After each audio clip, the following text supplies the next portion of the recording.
Don't bother coming back to us. Just go straight to Colin, and Colin can give him the final scores. Will do. Have a good night, gentlemen. I'm live? Hi! We're having a little bit of internet problems. We're going to try to get that solved before our much more charity hammer goes by.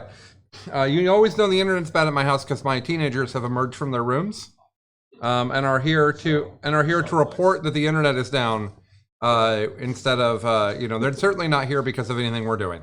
Which there's also snacks out here, Sean says. Sean, come sit down with me and talk to the stream for a few minutes if you don't mind. Can I do it with a sandwich in hand? No, because the stuff is in the... Oh, no, he brought it back out. You totally could do it with a sandwich in your hand. I'll wait.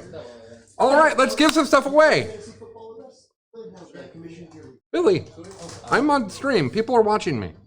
And you're having a conversation with my kids. Hello. Okay, so we're going to give some more stuff away. Just to remind you, every $30 you donate gets you a raffle ticket. We're trying to raise $50,000, $10,000 more than we raised last year.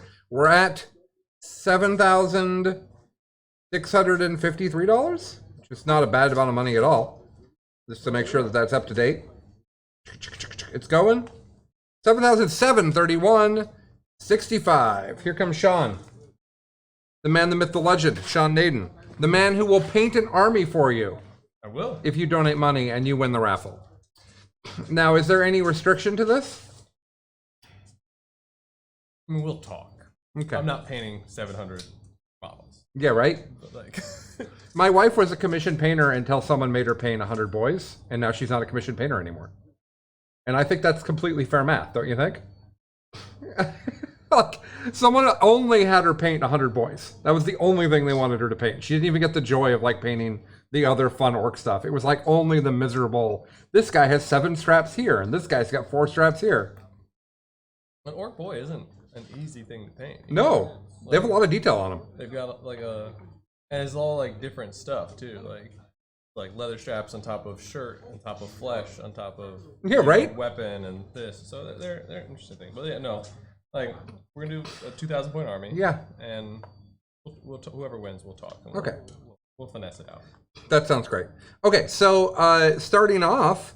We have another War Room subscription to give away, and we're going to give it to Mark Murphy, who I think is already in the War Room, but we're going to give it to him anyways. That'll be great.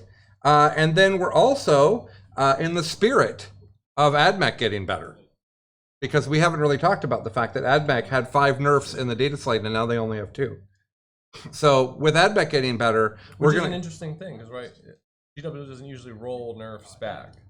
But AdMech is really bad. Right, but I'm saying like, they usually find a way to be like, hey, we'll change the points. So they don't actually just usually roll things away that they've put in. So that is a nuanced approach. And they're also all changes that I think are fine coming back. So yeah, so let's give a Cataphren box and a Castellan box. They're sitting right here, that's why I'm looking at them. And we're gonna give them to Mitch Beard. That's what we're gonna do. Now, Mitch Beard is actually a Sisters player. He actually runs the what's it called? Sister Act podcast. It's all about Sisters of Battle.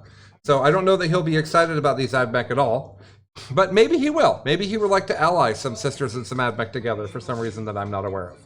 I presume they both lose tremendous amounts of important rules if you do that. Probably. Neither of us know. I'm a Xenos player. How about you? Also a Xenos player. I only played pointy years. Yeah, right? But they're also Xenos. So, I don't have Sisters of Battle or AdMech. So, yeah, there you go. Okay, so let's hear about your game with Tyler of playing the Orks. How bad was that list? It's a bad list. Were there turns where you're shooting and you just didn't do any damage? I was lucky that Tyler realized what his plan should have been 2 turns too late. Okay. So he should have just been like, here's something dumb in your way, your whole army is stuck. Here's something dumb in your way. Here's a Vindicator in your way, right? A Rhino in your way. Like a Rhino stops my army from moving across the board with how the terrain is set up. Like, but so he came forward to try and do the cool Vindicator trick, and he had the Possessed try and make a charge, and the Possessed failed to charge turn 1. And so then they were left in the wind, and I was able to just kind of like pile into the middle and then pile through him a little bit. And he deep struck a bunch of stuff, but like didn't double check all his things, and his didn't deep strike the Terminator Lord with the Terminators to give them reroll 1s. So 3 of them died to their own plasma shots. They came in, and then were that feels bad. ignominiously shot off the board by grot tanks. The Terminators were? Well, there's only 2 left after they died to plasma. Oh, so, fair. That's fair. So yeah. I shot them on Overwatch, and then they didn't make the charge, and then I shot them the next turn. So I used to play when I played Space Marines. I used to play the Plasma Inceptors, and even with reroll 1s, I found that they would just kill themselves like crazy. So without reroll 1s, Plasma is certainly taking randomness into your own hands. no, for sure. Yeah. But yeah, like if you don't overthink, or if you don't outthink that orc list, it is a bunch of high toughness stuff with a lot of wounds, and once it like starts to reach, Yeah. it's kind of cool. But all you have to do is like put like a rock in front of it, and it's like, And it's like, no, what now? no, you rock. While we have you here, can you tell them a little bit about what you're going to play in the GT? So I'm gonna play some orcs. Because they have pointy ears, he's explained. They do have pointy ears. Because a bunch of people asked why I wasn't playing pointy ears, but the orcs do have pointy ears. Yes. And it was just something I bought. I always liked the look of the orc models. Yeah, the orc well, they're range. amazing. And I bought it early in COVID as a paint project, and for 2 years only painted one model. Yes. And, yeah, and because He's like the coolest model. So. you know, then tournaments came back, and so I was updating my Eldar, my Dark Eldar for various things for last year's tournament season. So I never got back to the orcs, and then during the last 6 months when I wasn't playing in any events, I started to paint them. Figured out, and I wanted to bring them out somewhere and just mess around with them. And apparently they got a little buff this morning. So Are you playing Goths? I am playing Goths. Oh, you have to because Gaz is Because Goth. Gas. Okay. Because Gas. I'm not an orc expert. I tried to pick my list mostly on models that were cool and I wanted to paint, and I included Gaz because he was already painted and cost a lot of points, so that limited what else I had to paint. Nice. What else do you have? I've got 2 units of both Mega Knobs and regular knobs. Well, I love Mega Knobs. I would probably bring more Mega Knobs in theory, but again, my Mega Knobs are more complex to paint than some of the other things on our list. So it's just let's put that aside for a little bit. Okay.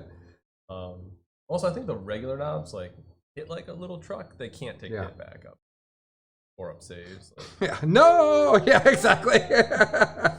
But it's interesting because now at strength 9 with big choppers, against a knight or something, they're like, oh. We win that night on 3s. We're that mad. We're that mad, yeah. So they have some cool. I think they have some cool play. Depending what you're running into. I've got unit of boys, unit of beast snagger boys. I got some of the Big Hog boys, the knobs. All those things look really cool. All right. The knobs and Squiggas. Squigosaur? No, I don't. He wasn't painted. I have a Mega Armor boss and a bike boss.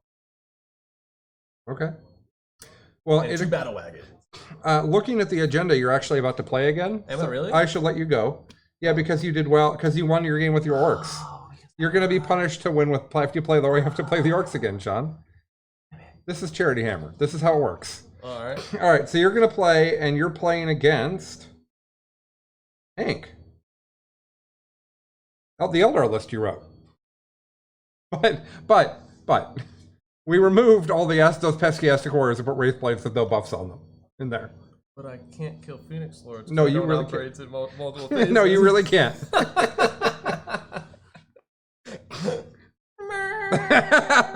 But don't worry, we picked the 3 most crappy missions as well. Oh, so I think it's Data Scry Salvage. I think is the one that you're doing now. So just go first. We'll find out. Yeah, all right. I'm gonna let you go because I Can realized I play that. the tall table. The big boy table, please. Yeah, sure. Yay! My bag. One of the tables here is taller than the other. Well, that makes sense too because otherwise you'd be playing on the same table twice, which is dumb. Yeah. So I'm gonna switch you guys. Oh, is it Hank? Hold on. Intrigue. Because Hank beat Fred. And so I have, this is all messed up. Okay, so hold on. So Noah and Hank are playing on table 2. And you are playing whoever the other person that won is, which is Matt Evans. You're playing Tyranids. Yeah. Not good Tyranids. No. 60 Devour Gaunts, 20 Gene Stealers. 12 Hive Guard, Yep. Swarmy, and 6 Sky Slashers. and a Mountain Throw. And a Mountain Throw. The Hive Guard are good against me. The Mountain Thrope's amazing against you. Allenthorpe's pretty good against. It's really good against you. I just had to play Alpha Legion too. Oh, fair. Yeah, that's a reasonable point. Yeah, no. Did you did a bunch of crumping too, probably, right? My shooting did really well when I got close to the Alpha Legion. I was like, spray it in their face. Yeah. So you're on table 1 with Matt. All right. All right. So we'll see Sean. We'll let him go demonstrate his orc dominance now. I have to play this times this week. Well, then you have to lose now if you don't want to play it a third time. Mitch, do you want to come tell the people about playing Sisters for the first time? Sure. Okay. Hey guys, it's Mitch. Hey, everybody. Mitch and Colin in the afternoon. In the evening. And that's right. Yeah. No, we are literally doing Mitch and Colin in the morning. I don't know if you saw that on the agenda, because we have a 6 a.m. hour-long thing on Sunday. Yep. That's us. Oh, yeah. And I figure that if anyone can be silly at 6 o'clock in the morning, I think we need coffee mugs. Oh, yeah. And no, I have one that smells. says geek. Yeah. Okay. I have one that says geek. Yeah. I will bring it. Okay, we're gonna do Mitch and Colin in the morning, and it's gonna be amazing. Yeah. So how was playing Sisters? It was really fun. It reaffirms to me how much I need 12 penitent engines in my life. Okay, you really like the Penitent engines. Oh, they're so good and they're so much fun. They are. I'm gonna move. I'm gonna shoot. I'm gonna charge. That's all I'm doing. I don't care about anything else. Armor of Contempt makes them much harder to just chip away. And then They're a 4-up? They're a 4-up. Okay. But they have a 5-up. Feel no pain. Right. Right. So that really it really makes a big difference. Okay. What happened in your game? Both Matt and I forgot that Hive Guard are not 36-inch range anymore. Yes. So I deployed my army thinking, well, he has 36-inch range, I have 36-inch range. It's kind of who goes first and gets the best angles, and then he went first. However, they are 24-inch range, and I could have deployed 12 inches further back since it was the scouring and made him just have to keep coming to the middle and feed stuff, and he would not have had enough stuff to feed, and he would not have been able to launch Gene Stealers at me nearly as effectively.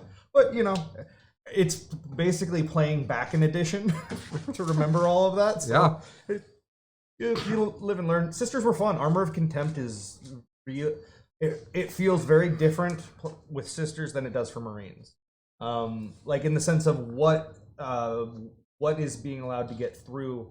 I feel like it feels a little more significant with Sisters because their units tend to be a little bit more fragile. Yeah, I played against Sisters at the GT last weekend, and I thought shooting Sisters of Battle right now that are standing in cover is weird. Yeah, like you're just a sister, right? Yeah. Like I understand that you're T3, but this 2-up save ignoring an AP is real. Well, and then they step out of cover, and you think, oh, they're going to be fine, and then they disappear. They're like gone. Because they die? Yeah. Oh, yeah, okay. Yeah, they're really good in cover. The second they toe out, they just evaporate. All right, you and I are going to give our predictions for what's about to happen. Sure. So the second round of the terrible RTT is happening, and a lot of work is happening to make sure everybody has lists ready for the GT tomorrow, where we're playing everything new. Yeah. New missions, new points, all of the stuff. So look forward to that. All of our separate streams will go live before that. So you'll be able to watch, if you're an Eldar player and you want to watch Hank play 16 Shining Spear Sam Hain, which we think is actually good.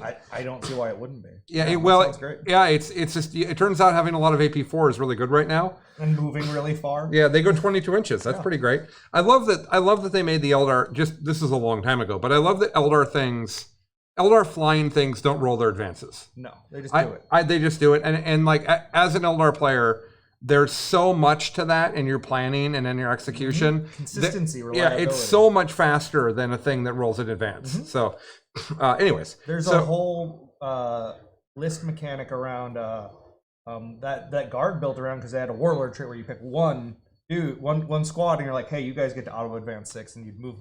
Yeah. Like, to be able to just have that all the time everything is great. Yeah, I agree.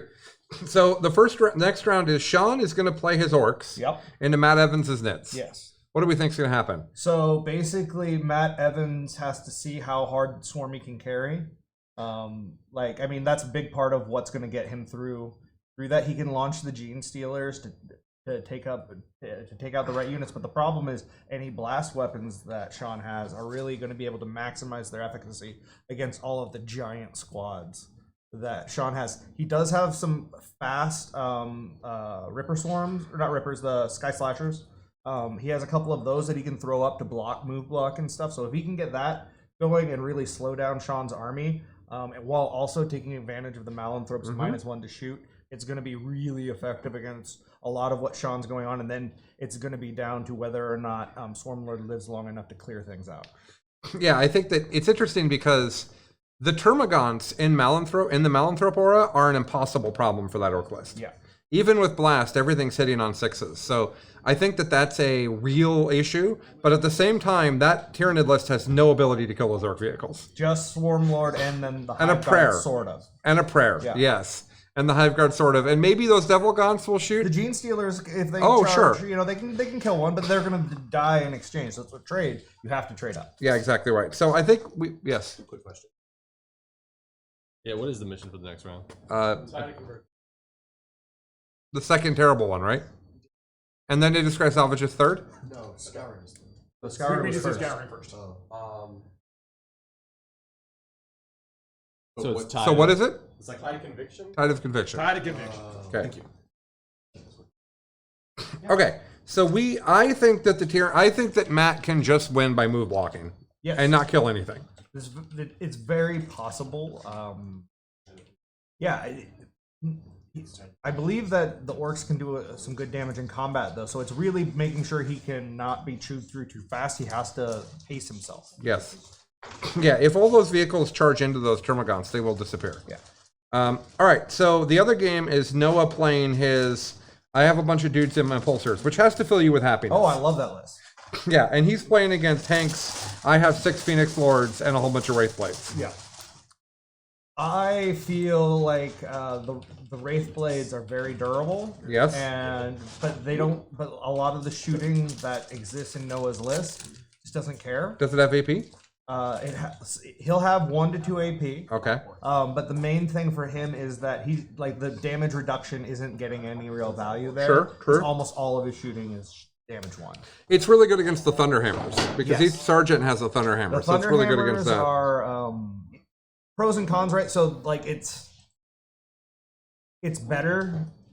It's really down to how well Noah leverages his mobility over the slowness of the Wraiths. Mm-hmm. He has the ability to pick up squads, redeploy them, like and do a lot of stuff that can keep him out of the real threat range of the Wraiths and chip away and make sure that he's like, okay, now I can go in and absolutely commit and kill with my Thunderhammer and whatever else I'm using. Yeah. But I'd have to see the rest of the. Is it all combat wraiths or Yeah, is it? it is. Oh, it's all combat wraiths. He can move around fast enough for the most part to stay out of range of that, but his shooting efficacy takes a real hit. Well, those Wraith Blades, are Impulsors still minus to be charged? No. Okay. So those Wraith Blades, that was Repulsors, not Impulsors anyways, wasn't it? They Whatever. both had it. Okay. Wraith Blades absolutely will shred those. Yeah. So he can open them if they get near him. Yeah. So that's sort of interesting. the problem. Yeah, and then the Phoenix Lords are an impossible problem for that Ultramarines army. Yeah, I don't know how. I mean, they're not something that they can. They're just going to keep trying to shoot at them, and it's like, okay, turn 4, they're all dead. Maybe if you can shoot at them every turn. Maybe. Yeah. Yeah, maybe. All right. And then on stream 3, we're going to have Josh Schutz playing, not Tyler Bortel. Playing Tyler Bortel. That's right. That's the Outward Realms final. Yep. So that's going to be Batra into whatever Tyler's playing. Oh, it's got to be Bugs. It's bugs. Yeah. Batra into... Hexagoda. Thank you, Hexagoda. God, I was really going. My brain was really going. I love the Hexagoda. Yeah. Yeah. So that one's going to be on the Outward Realms YouTube, which we've been linking all day. You guys have another hour or 2 to donate before we give away more stuff. I will tell you, I already had 30 things to give away. There is a pile of things over here next to our good friend Zach. It looks like these are new things that weren't on the list already. There's a repulsor. What are some of those things, Zach? Zengors. There's a gladiator. Gladiator. There's a Deathkiller Wartrike. Deathkiller Wartrike. I got a bunch of sister stuff. Squeak Rider. Consider stuff. I see the Red Gobbo, which this will be the 4th Red Gobbo I've given away. The Christmas Goblin. We basically end up with one of those every year that has to be given away. So I'm very familiar with him. So that's another, what is that? $400 of 40K product that we've added on to the ridiculous amount of stuff we're giving away. So if you haven't donated yet, why not? Is it because you think that sick children suck? Is that what it is? I mean, children being sick does suck. Yes, but the children themselves are fine. I mean, probably. Also. Well, some of them are jerks. Yeah, some of them are probably great. Yeah, most of the sick children They are probably all fine. deserve comfort in a hospital, and they all deserve to have a good time through a very hard time. That's a very true story. I don't know if you guys know this, but if you guys have ever had to have a kid that has to go to Children's Hospital, our littlest was born with a deformity on it right here, like right in his right on his vocal cords on the outside, and he had to have them removed. And it is miserable taking children to a hospital. So what Child's Play is doing is an incredibly huge thing, and that's why we raise as much money as we do. So please donate. Right, we're doing great. We've passed what we did in the first year already. Oh man! So we'll hopefully Thank pass you, what we guys. did in That's the awesome. second year tonight sometime. But we are moving right along.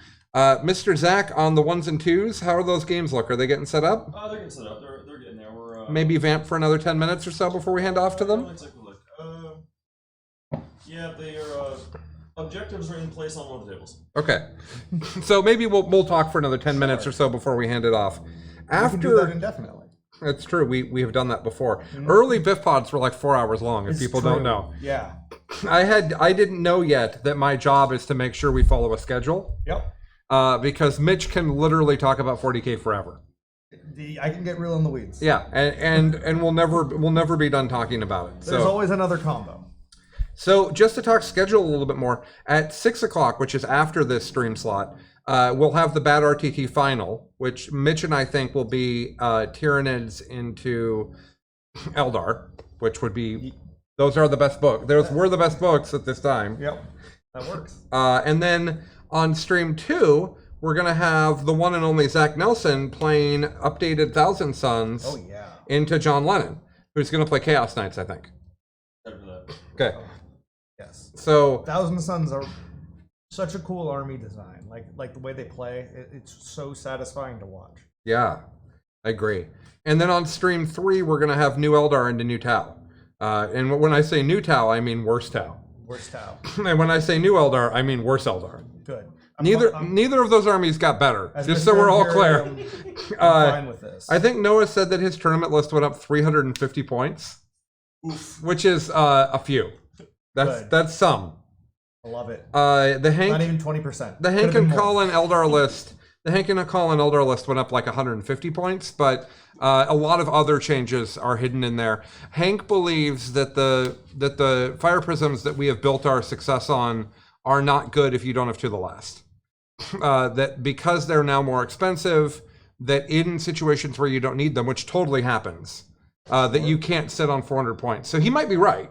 I've made an updated version of the Oathway list with the stuff we learned today, and basically what I did is I took my Hawks out because I think the Hawks are just awful now. Because you're not ever gonna, if you play Hail, you're not gonna have ignore cover, which they need. But I took the Hawks out, and I took the Fire Dragons out, and I took my Wave Serpent out, and I'm just gonna add a crap ton of Shining Spirits. What do you think about the changes to Fire and Fade and Battle Focus strat? Yeah. So Zach's asking about the Fire and Fade and Battle Focus changes. The Fire and Fade focus change does not matter. I Fire Fade like once out of every 10 games because you just don't need it because of Battle Focus. Fire and Fade is 2 CP. We don't have that, especially if you're playing Fire Prisms. We don't talk about Bruno. Like we're not gonna do. That's just never gonna happen. So I don't think that matters. Making it once a game would matter a lot if Dark Reapers were the way that they were for 10 years, Sure. but it doesn't. The Battle Focus change is weird because it is a nerf, but it's a nerf that kind of makes it more useful for Colin specifically.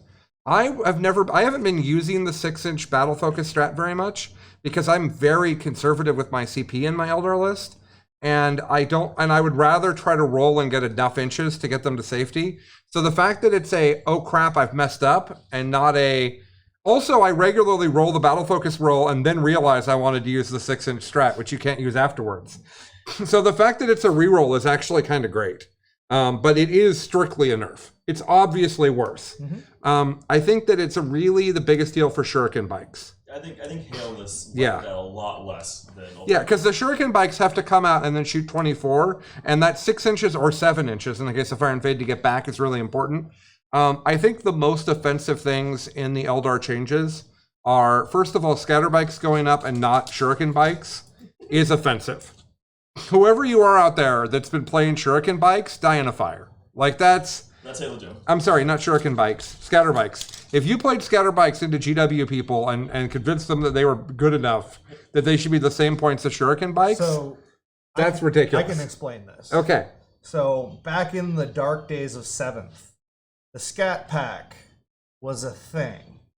There were entire Eldar armies that were nothing but scatter Yes, laser that's bikes. true. Mm-hmm. So there are a lot of them around. Yes. So I could see a scenario where you're seeing maybe metas where people are using them because that's how it's modeled, and aren't necessarily playing Hail, and they're still really annoying.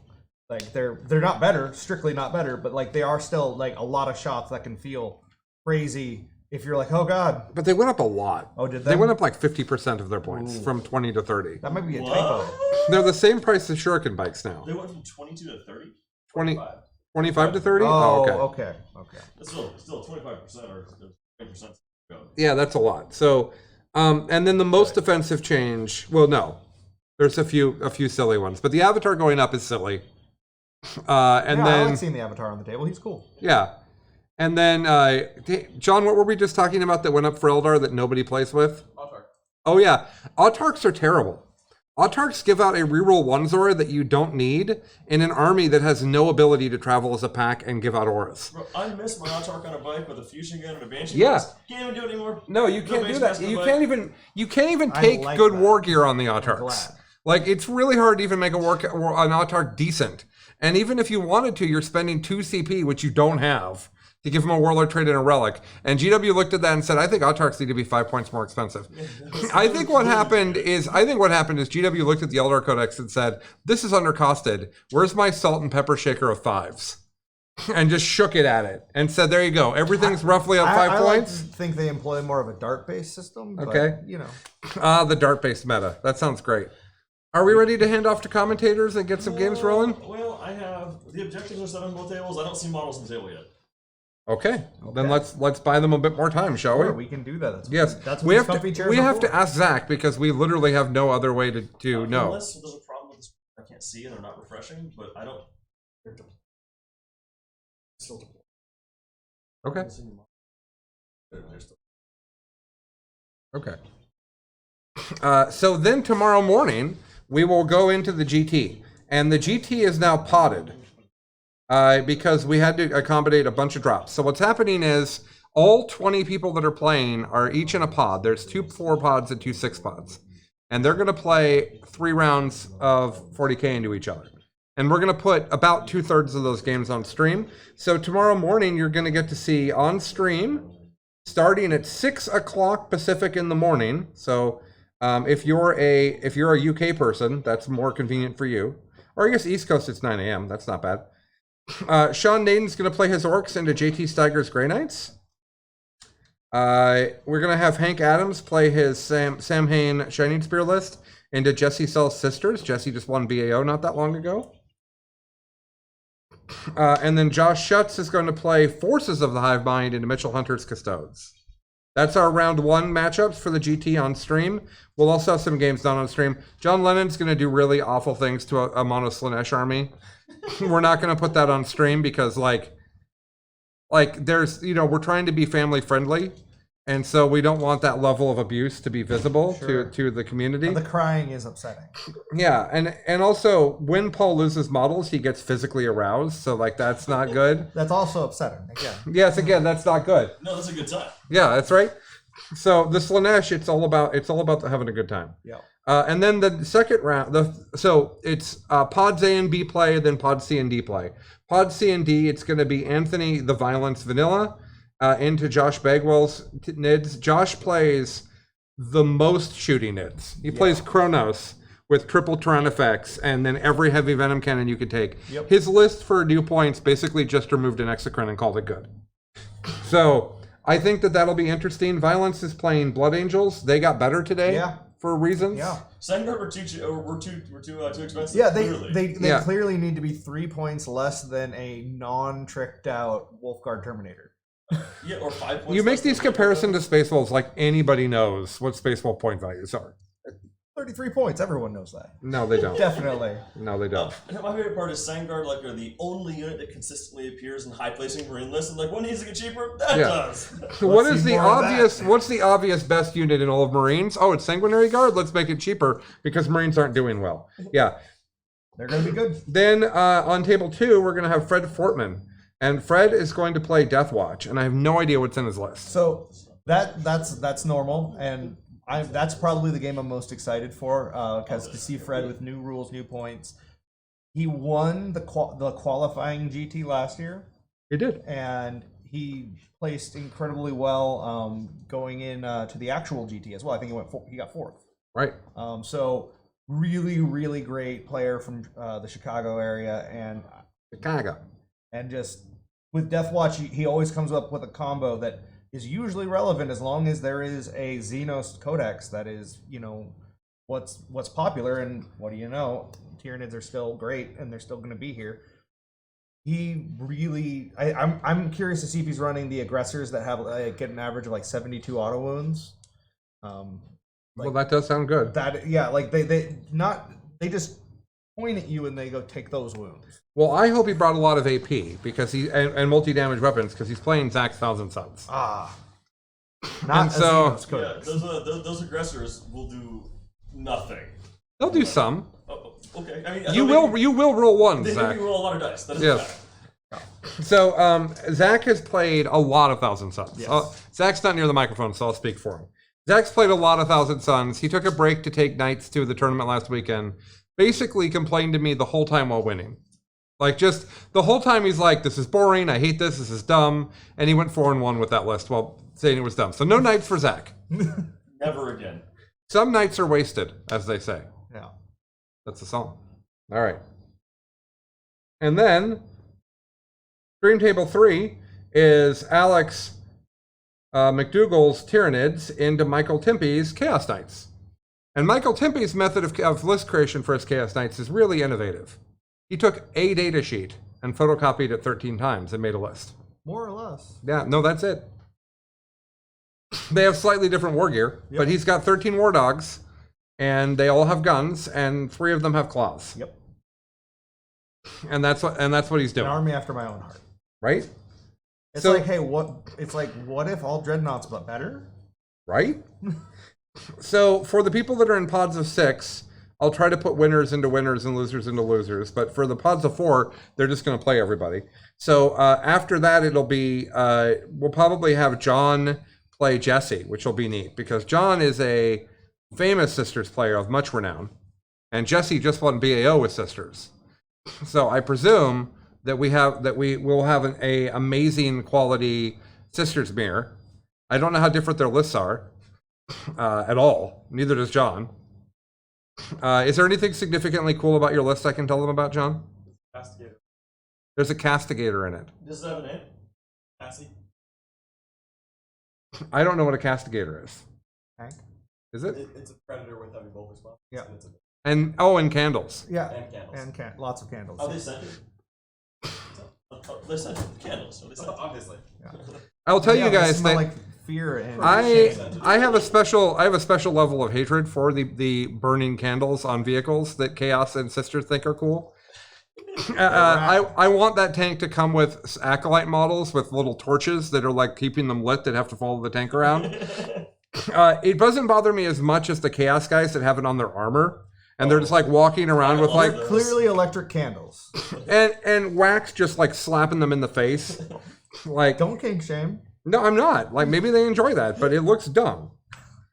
As does all of the Sisters of Battle model line. So, no, I'm kidding. That's not fair at all.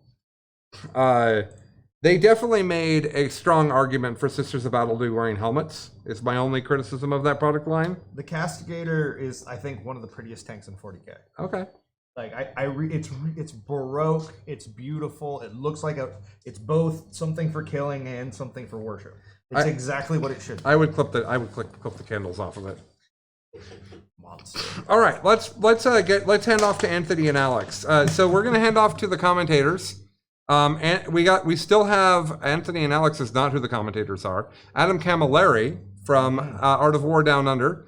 is going to jump on here, and he's going to be joined by Best in Tabletop's very own Alex Taus, who does the 40K Frontiers podcast, where they cover metas from around the world that you can find on our podcast stream at Best in Tabletop, or you can find them on YouTube at, again, Best in Tabletop. So we'll hand off to those guys, and we will be back later to give more stuff away. Donate! Donate lots. And remember, the GDT tomorrow is all new rules. Everything's new. Everything's new. List, points, everything. Pants, all of it. Well, hopefully. Yeah, all right. Bye now. Bye. Got this, buddy. If I need to leave it with you. Yeah.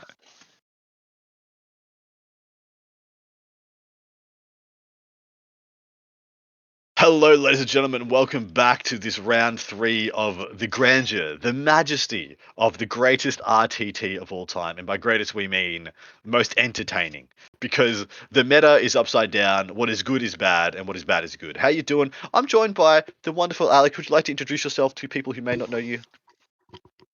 Hey, yeah. So I'm Alex Taus from Frontiers, the Best in Tabletop Network show. So yeah, we've got 2 down under commentators for the upside down meta and the worst Yeah, RTT. boy. Yeah, boy. Yeah.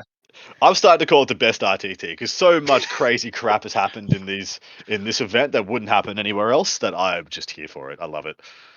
What's the matchup we've got for everybody? On screen right now we have so Orks, created by Seth the Mad Doc. He has said Sean Nayden, who's piloting them, is welcome for the wonderful list he's created somewhere in chat. Yeah, and then that's against I think it was Alex McDougall and Colin were making their bad Tyranids list because it's trying to like emulate the old double Gene Stealer Kraken list from the past. I assume it's still Kraken High Fleet. So it is, yeah. They have got the powerful elite Gene Stealers now, and a bunch of Termagants of some description, which are also bad apparently in the new book. They are indeed. And then potentially the biggest fall from grace with a dozen Hive Guard. Yeah, boy. With Impaler cannons, the no line of sight. I think they lost a third of their range, and now they require a Synapse creature to be like spotting for them. And the list has 1 Synapse creature in the Swarm Lord. Yes. So yeah, the big boss himself needs to go eyeball for what the Hive Guard are going to shoot 24 inches away. It's pretty hilarious, these lists. He's up against, the iron wall of Sean's list, which is literally what you see is what you get. With the exception of a couple of models that may confuse people. So there is a Mecha Dread, which is essentially the Mauler Fiend to the right of screen. Then I believe he has some Grot tanks in the back, which I think are just represented by what looks to me like Grot tanks. They look like Grot tanks to me. The only thing that's on a small base, on a smaller than like a freaking Knight base, essentially for Sean's army. Then he's got 2 Gorkanauts, a Morkanaut with KFF, and 3 Death Dreads and a Mecha Dread with double Ripper Cannon. So he's actually got a pretty spicy list for what it is, at least. Yeah, when I think it was the pre-show, it's one of the things of content that were put out. People were saying that maybe this Orc list could actually give some people problems because when people are writing bad lists, they don't always put in a whole bunch of anti-tank. So when you're only tank, you might have an advantage that way. But I believe it was judged the worst list because it only has 10 models or something like that, and none of them are obsec, none of them count as multiple. So they may struggle with the primary. They could just lose the primary, just straight up lose the primary. It is killy, but it's not like that killy by like current standards. I mean, point for point, I think a Death Dread's still pretty respectable. It's got a bunch of extra attacks and whatnot, but like it doesn't hold the candle to what Sangard, Repentia, Raveners, and stuff of their ilk produce these days.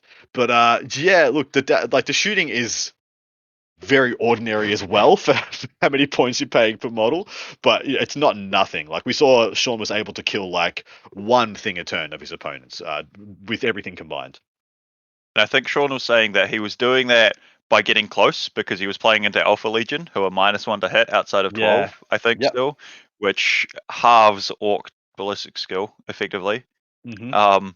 Yeah, this list he's going up against in the Tyranids has a Melanthrope. I think that's the one. Yep. That's correct. Yeah. Which gives a -1 to hit aura. So Spot on. So the shooting is going to be even worse in this matchup than it was in the previous one, and it wasn't all that flash in the last one either. So I think this is a matchup that sits pretty firmly with the Nids, but Sean is Sean, and I think he's going to win. Just put it out there, putting the good mojo out there. okay, well I'll be contrary and say that I don't think that'll happen because we're on tide of conviction, Yep. something like that. So it's a hold 2, hold 3. It's a hold 2. Exactly You right. have one very safe objective. I feel like the Tyranids may just yoink the middle 2 from the Orcs and Yeah. hand them a 0 for primary. In all honesty, Sean should get like great secondary scores and bugger all primary score. He could end this game with like less than 20 primary, and fair enough. KR Quinn, they collected that army from random Orc players. Interesting paint jobs. So Seth Oster was supposed to be here playing this list, and he had naturally he submitted this. He had all the models. Unfortunately, Seth was no longer able to contend for reasons out of his own. He'll tell you if he wants to. And due to that, these guys had to scramble because the lists were already locked in and submitted. So they did what they could to get the models together. Same can be said for not being able to get the 30 rattlings together because another player was unable to attend, so they used skinks from Warhammer Fantasy and Age of Sigmar. So we're just doing what we can. There's been a couple of people who had to drop, unfortunately, and that's made the model choices have to be whatever we can get. Mind you, like if anything's going to be co-opted for an Orc unit, it's like a Maul of Fiends pretty well up there. Yeah, they'll just see like, man, that's got like a bunch of spiky, a bunch of crumpin bits going on, and That's they'll perfect. have that. The mech's eyes light up, and they're like, "This is is it my birthday? Like, this is the best." Yeah. So it looks like bugs are moving first in the mission, which might actually be, if he can live, a really good thing for Sean's primary score, because this is the mission, right, where you get like 17 or more, no, more than that, 20 something points primary swing if you go second and can live. Yeah, it really gets extra reward for the player going second, which I guess is good for Sean. But what it is also allowing is the Tyranids to set up pretty well, and also get into range turn 1 with all their Hive Guard. Like the fact that they can't shoot out a line of sight without the synapse, I don't believe is going to be an issue at all. They're going to have a target-rich environment. Yeah, no, they have moved up. There is a Melanthrope right between the 2 squads of Hive Guard, so they're just sitting there, saying, "Come at me.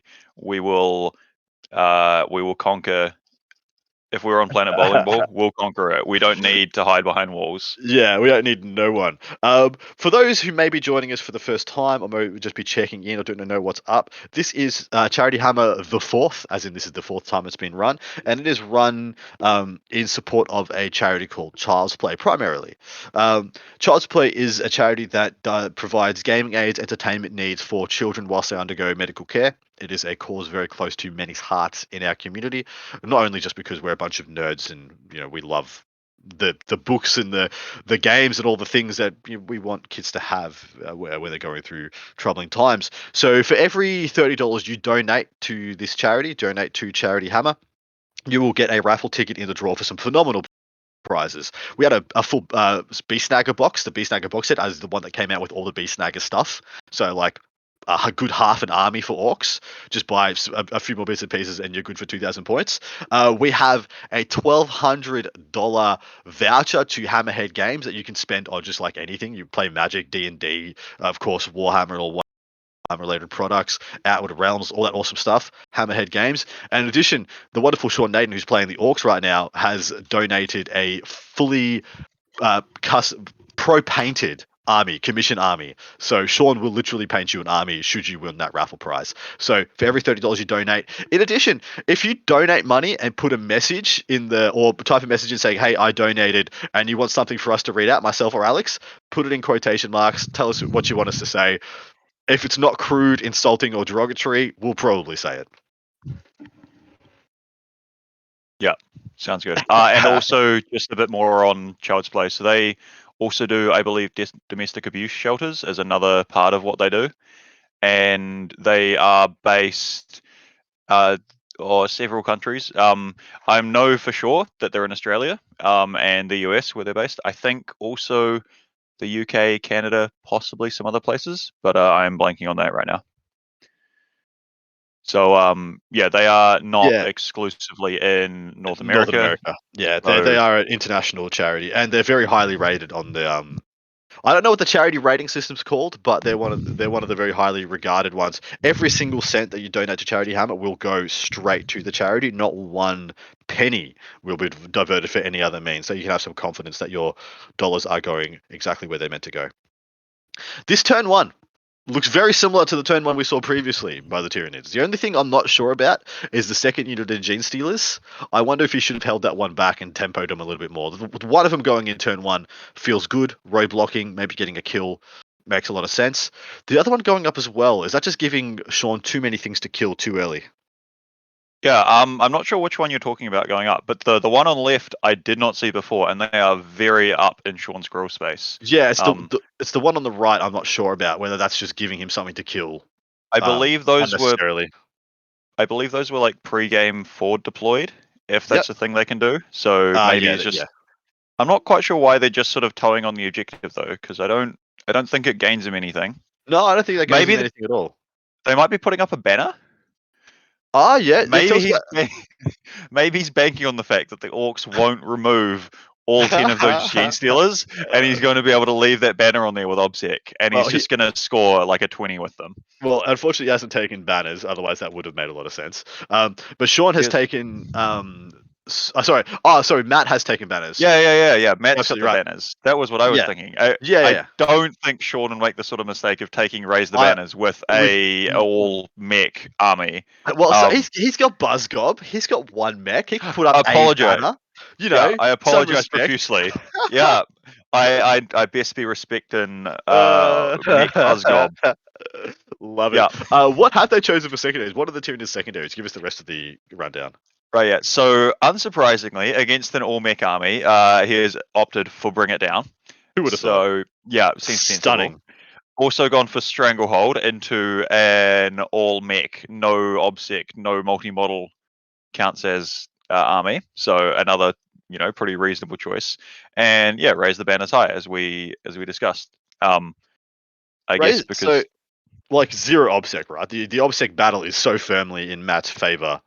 Like... Yeah, like he's got should be good. 60 odd gaunts that are -1 to hit. I don't know how many of the orc things have sweep profiles. I'm not super familiar with that.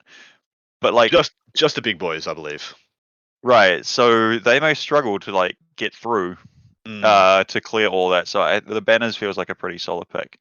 I actually wonder if he's got Hive Guard putting up banners turn 1 or if he couldn't shoot with some of them. Well, it definitely looks like some shooting has happened already. If you look at the Gorkanaut to the right of center, that one's got a couple of dials on it already. And I think we're already into Sean's turn 1. He is measuring movements. So does that mean the charge from the Gene Stealers, he didn't charge? I think I don't know. I think that means he didn't charge. I think he just put them up as a roadblock. I think he chose not to do that. Maybe he worked out that he could stop a base fitting through there with where he positioned. Or Absolutely can. Because I think I would have thought they would have the movement with where they deployed to like fully close off that lane as well, like the left-hand more orangey squad. Yeah. Both lanes.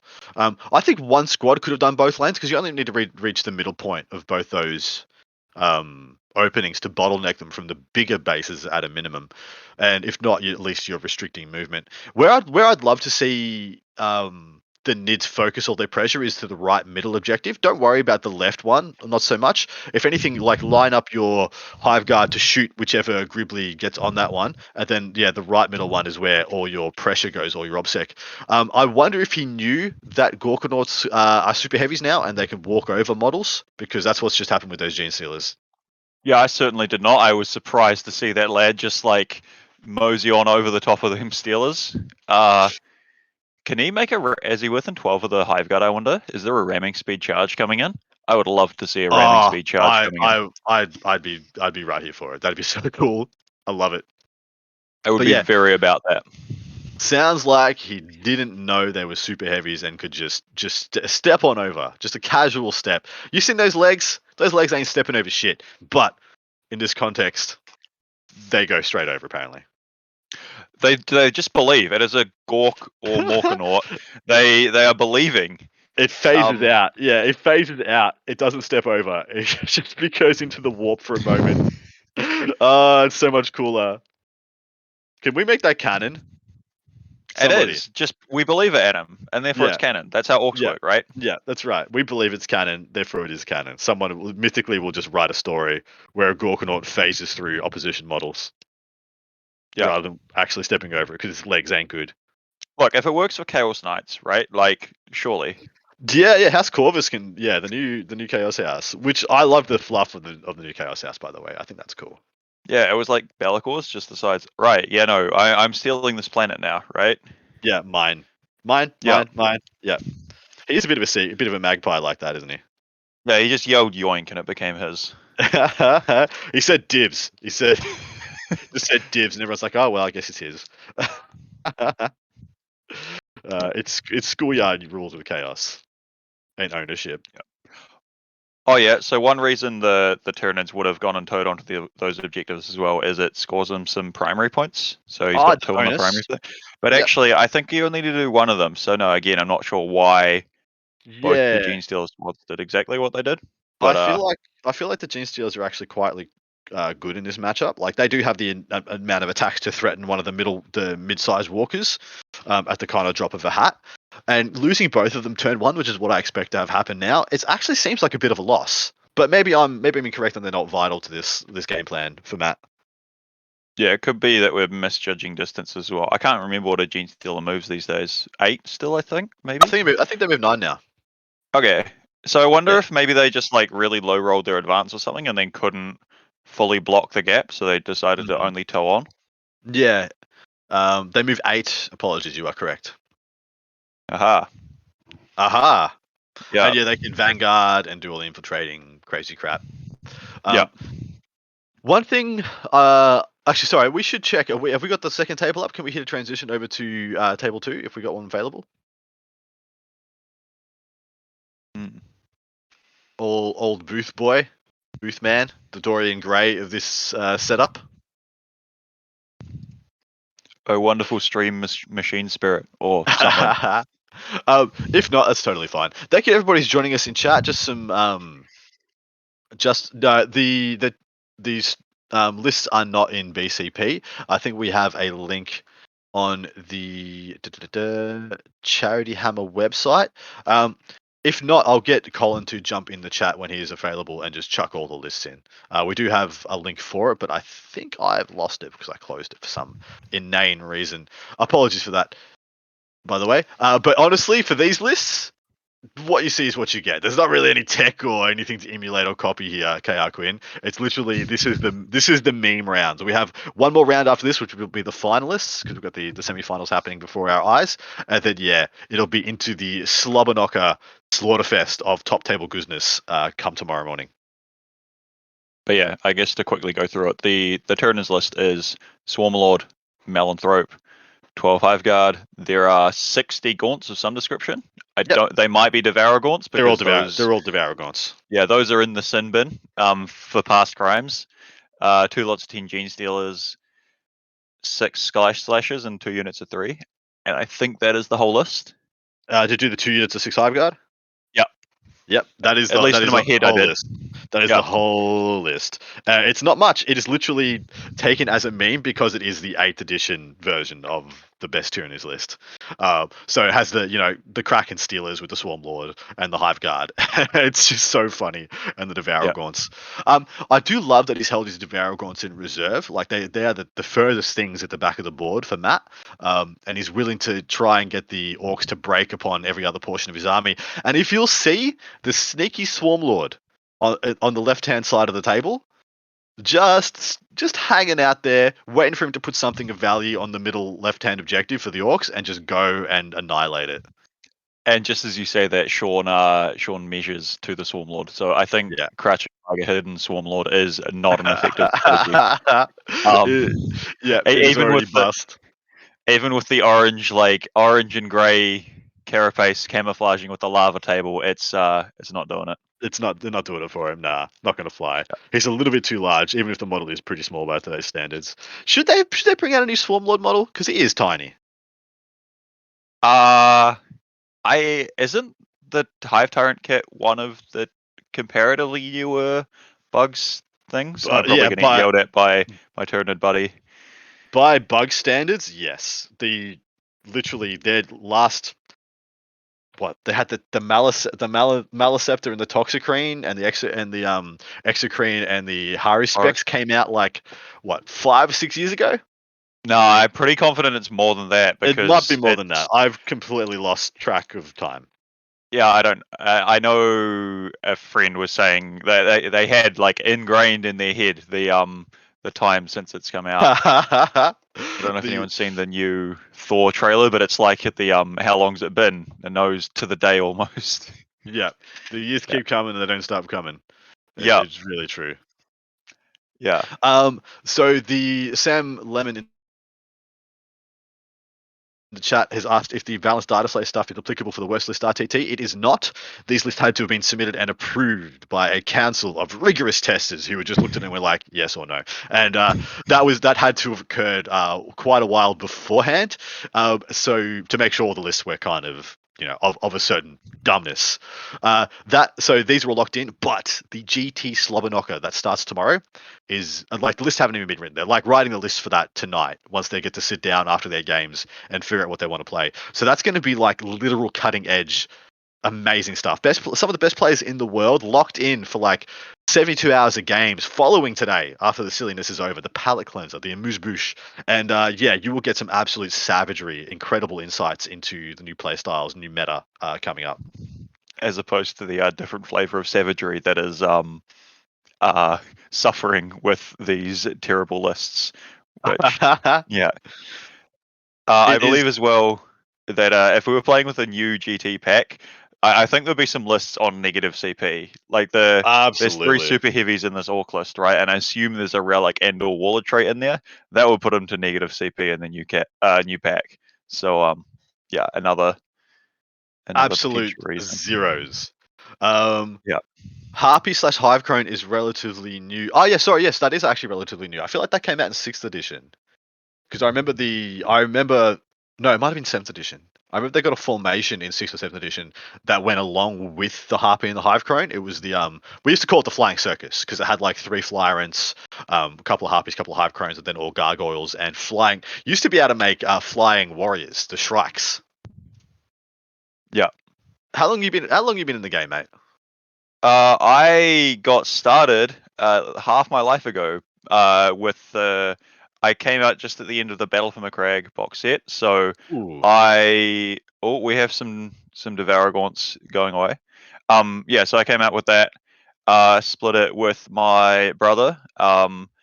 So I badly painted some Ultramarines, and went along with that for a bit. Did the usual, took a break. So and I've come back for around late 7th, and since 8th been going hard. Nice, dude. Fantastic. Welcome back. How old are you? I 24. Yeah. At the point where I'm starting to not remember exactly age. You're a sapling. And yeah. I am 10 years your senior, my dude. That's all right. You're all the wiser for it, I'm sure. I don't know about that. We'll see. It looks like so Sean has done an interesting thing. He has looked into the future and decided he needs to start work on the Gaunts now. His melee presence should be enough to account for the Gene Stealers, so he doesn't need to shoot them. His shooting is better spent getting rid of as much obsec as it can as early as possible, because that's what's going to lose in the game. Yeah, that's pretty fair. Although I wonder if it's because they weren't -1 to hit, is why they were shooting those gaunts. I feel Yeah, like true. because the Hive Guard might be the other targets, Yeah. which are within Melanthrope range, or they're just checking now. It looks like what is or is not within that range. Yeah, So I think he probably just opted to take double the output by shooting the things Yeah. that weren't -1 to hit. you're absolutely correct. That right-hand unit is definitely not within Melanthrope range. They were just checking to see if the Sky Slashes were just then also. So yeah, definitely it's his best value damage output. Interesting. Was that a mistake by Matt? You think he just forgot about the range? Oh, maybe it could have been. It could be. I think those rocks are sticking up at the table a lot more than it looks like from this top-down camera angle. So maybe it's a bit awkward to measure or see or something. Mm. Or there are a bunch of reasons potentially. Yeah, I'm not sure if it's that big of an issue. Actually, I suppose Sky Slashes against Orcs, so I don't believe can heroic intervene with vehicles. Cannot. 3 Sky Slashes is a pretty powerful objective stealing tool, really. It is. Yeah, when all your stuff only counts as one, and they are just 3 little dung beetles, and they just were like, not mine. That is a real big pain in the ass. A huge amount of gaunts getting picked up here. Yeah, 3/4 of the unit looks like it's gone. I wonder. I think they are going to have potentially a few more going to morale later because Synapse and Fearlessness from memory has changed with bugs. Yes, it's literally the Malanthrope and the Swarmlord are the only Synapse on the entire table, so they absolutely will be in trouble morale-wise. And they appear to be a fair ways away from that. Huge way away. Yeah. That was Interesting. Yeah. Yeah, orc shooting, no joke. Sometimes No. the casino cannons Well, go hard. Yeah, haven't they got, is it 20 shots apiece or 30 shots apiece when they're in Dakar range? That middle right Gorkanaut might have been in Dakar range and therefore just got 30 shots and just dunked. Yeah, that Yeah. would account for the 25-ish gaunts that have evaporated, and at least one Sky Slasher Swarm has as well. Yeah, 1 to 2 of the Sky Slash is also gone. This is actually a huge problem. Like he's bleeding units now at an alarming rate. And he once again we see Sean go second. And in his turn one, his opponent's turn one did not lose a unit, and now he is picking up stuff wholesale. So he may Yeah. have been correct in that this list was a little bit too toughness intensive for the amount of anti-tank on the other lists. Yeah, I mean, like, as Curie pointed out in the YouTube chat, there's a 20-point primary swing for going second on this because you get 12 for hold more, and then 2 for holding each of the sort of midfield opponent objectives, 4 for the back one. Yep. And at this rate, I think the green metal tide or something is gonna, it might crash through. Yeah, we need a name for this list, by the way. It can't be the meat wall that we had previously. No. Unfortunately, we need to pour one out for the meat wall. Didn't make it, but we need a name for this Seth Oster list. We do have the Kraken Stealer OG list being piloted by Matt, of course. That already has a name, already has an identity. But we could see a legend being born here, and it needs to have a meme to wrap around. Yeah. Open to suggestions is what I'm saying. Blanking. Were any of the chats helping us out? This is the chats. This is the chats problem. This is them to solve. All right. I'm on board with this. Adam C and Alex. Now, what do you think of the collection? Is actually the worst list in the RTT? I'm pretty sure the worst list was the guard list. Can I just vote for Sam's grammar being the worst list in there? Because I tried to read that sentence and good, you said grammar. Holy shit! I thought you said grandma, and I was like, oh my god. Oh no! Look, Sam Lemon is a fantastic human being. I have the fortune to be on a show with him. He doesn't know how to not be nice, but I couldn't read that sentence. I'm sorry, my guy. Popeyes. We've got Popeyes from Deathwatch 208. Green stuff in cans. There you go. That's actually not a bad call. Oh yeah, that's a good one. What else we got? Dorkanaut. I don't mind that. It is kind of a can wall, but there is no killer cans in it, so it might be a death wall because it's got death dreads. I don't know. Dread wall. The real the real Dread wall. Like it's not the Renegade Knights, it's the Death Dread wall. Don't talk to me or my sons ever again. Holy shit! It is actually because it's got the three big uns. You need the killer cans so it can have like the Russian dolls of like the descending size. Yeah, it does. It is. The It's got a Babushka. grot tank instead because I Yeah. think that was Seth putting that in because he loves his grot tanks. It does. Yeah, I have played against Seth on TTS with his 2 grot kill tanks. It could just be called Modern Family. It's just a beautiful blended family of orc loveliness. Is that Swarmlord taking damage to go back to actually doing a job and commentating games here? It's overrated. But you're absolutely correct. Okay. That Swarmlord looks like it's got 8 wounds remaining. Yep. Man, the firepower just keeps coming. Like didn't feel like he had half this Daka in the previous game, and this game he has. While the Sky Slashers are gone, the Devourer Gaunts on the right, bottom right-hand corner are essentially annihilated, and now the Swarmlord's taking damage too. This is impressive. Yeah, I was told orcs don't shoot good, so Me too. this is my information was wrong. Yeah, sure. Yeah, Let's go well, with so that. he's just. But see, the thing is, everything he's shot at right now is you were spot on. Was all the things outside the Maleceptor range. So the Sky Slashers, the Devil Gaunts, and the Swarmlord. None of these were -1 to hit. Geez, God forbid. Like he's going to be starting his turn, the Tyranid player, down 4 units, and has not killed any of the Orc units. Oh, I'm still on board for team ramming speed. I am hoping that Gorkanaut charges into the Hive Guard.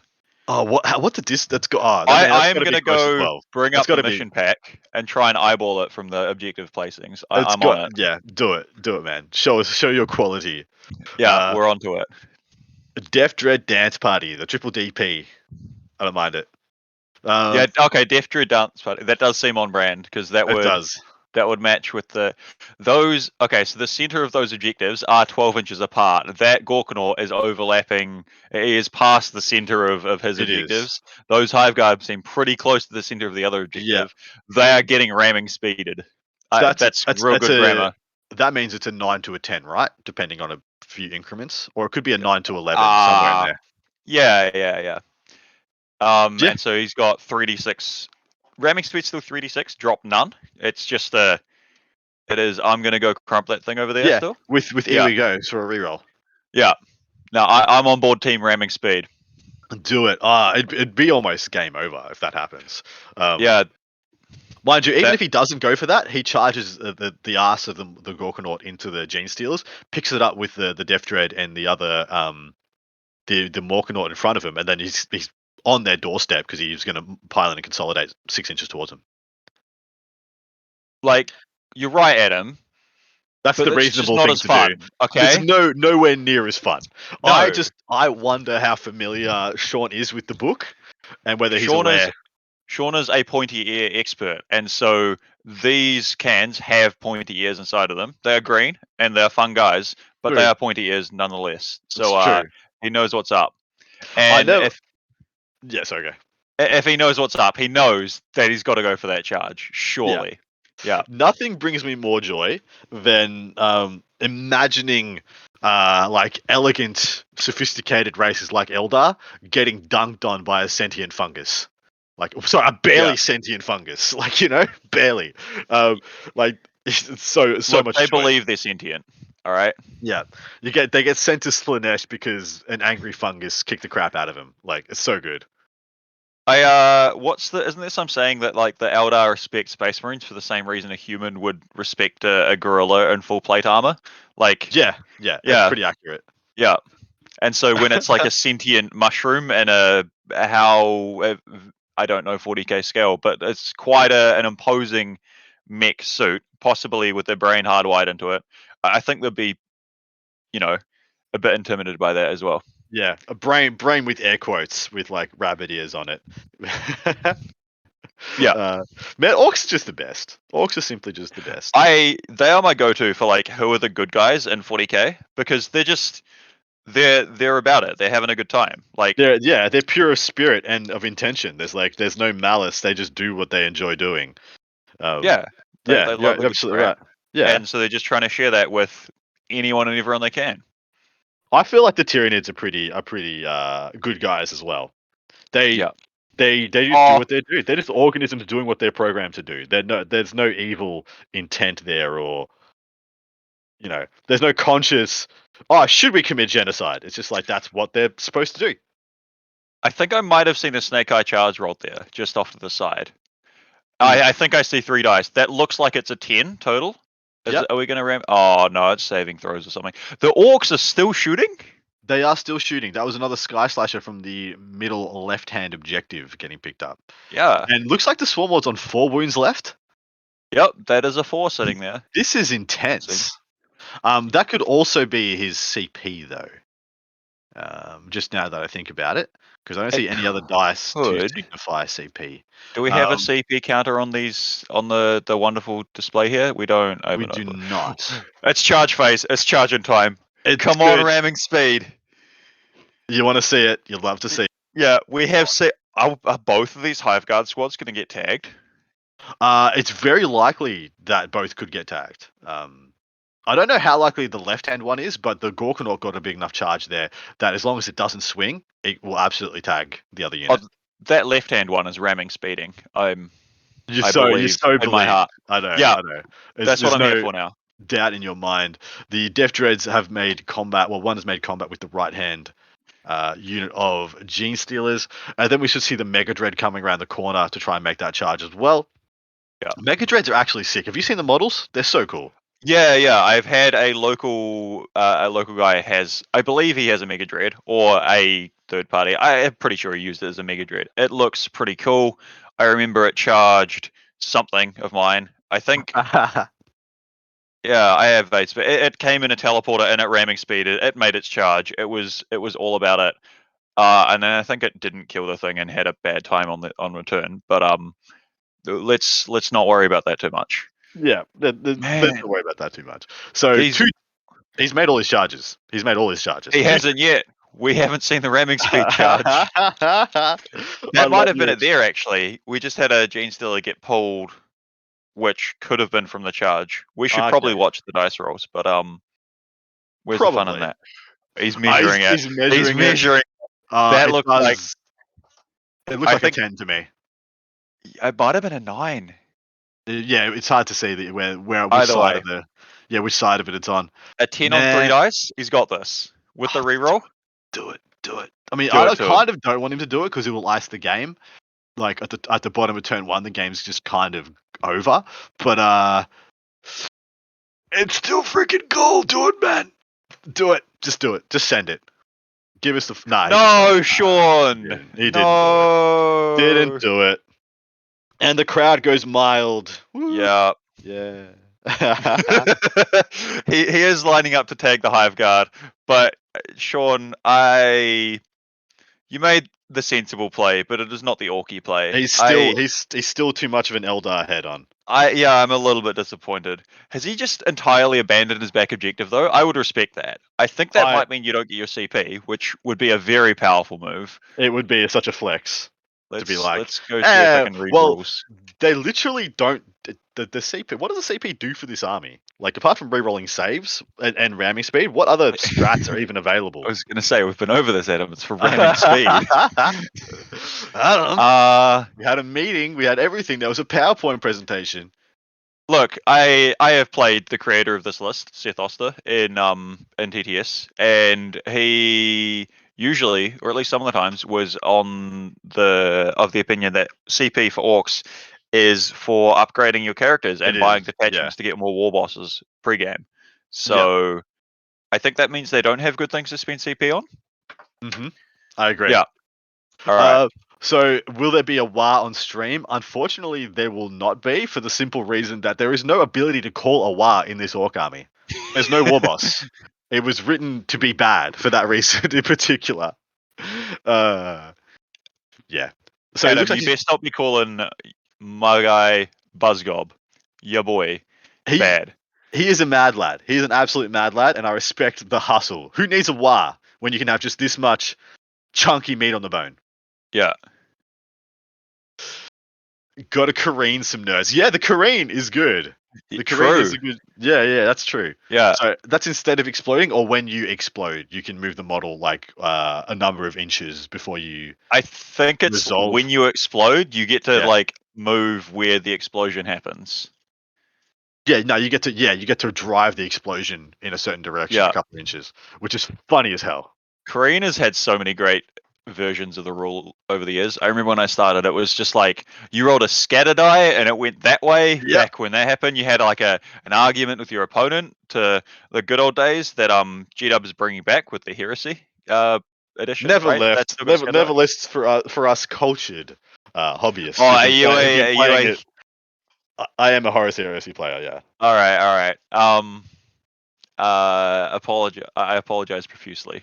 No, don't. I know what I am, and I know what I know the level of recalcitrant grognard I have in my game system. It's totally fine. Yeah. Adam, your years are showing. Absolutely, they are. Horus Heresy is sick, by the way.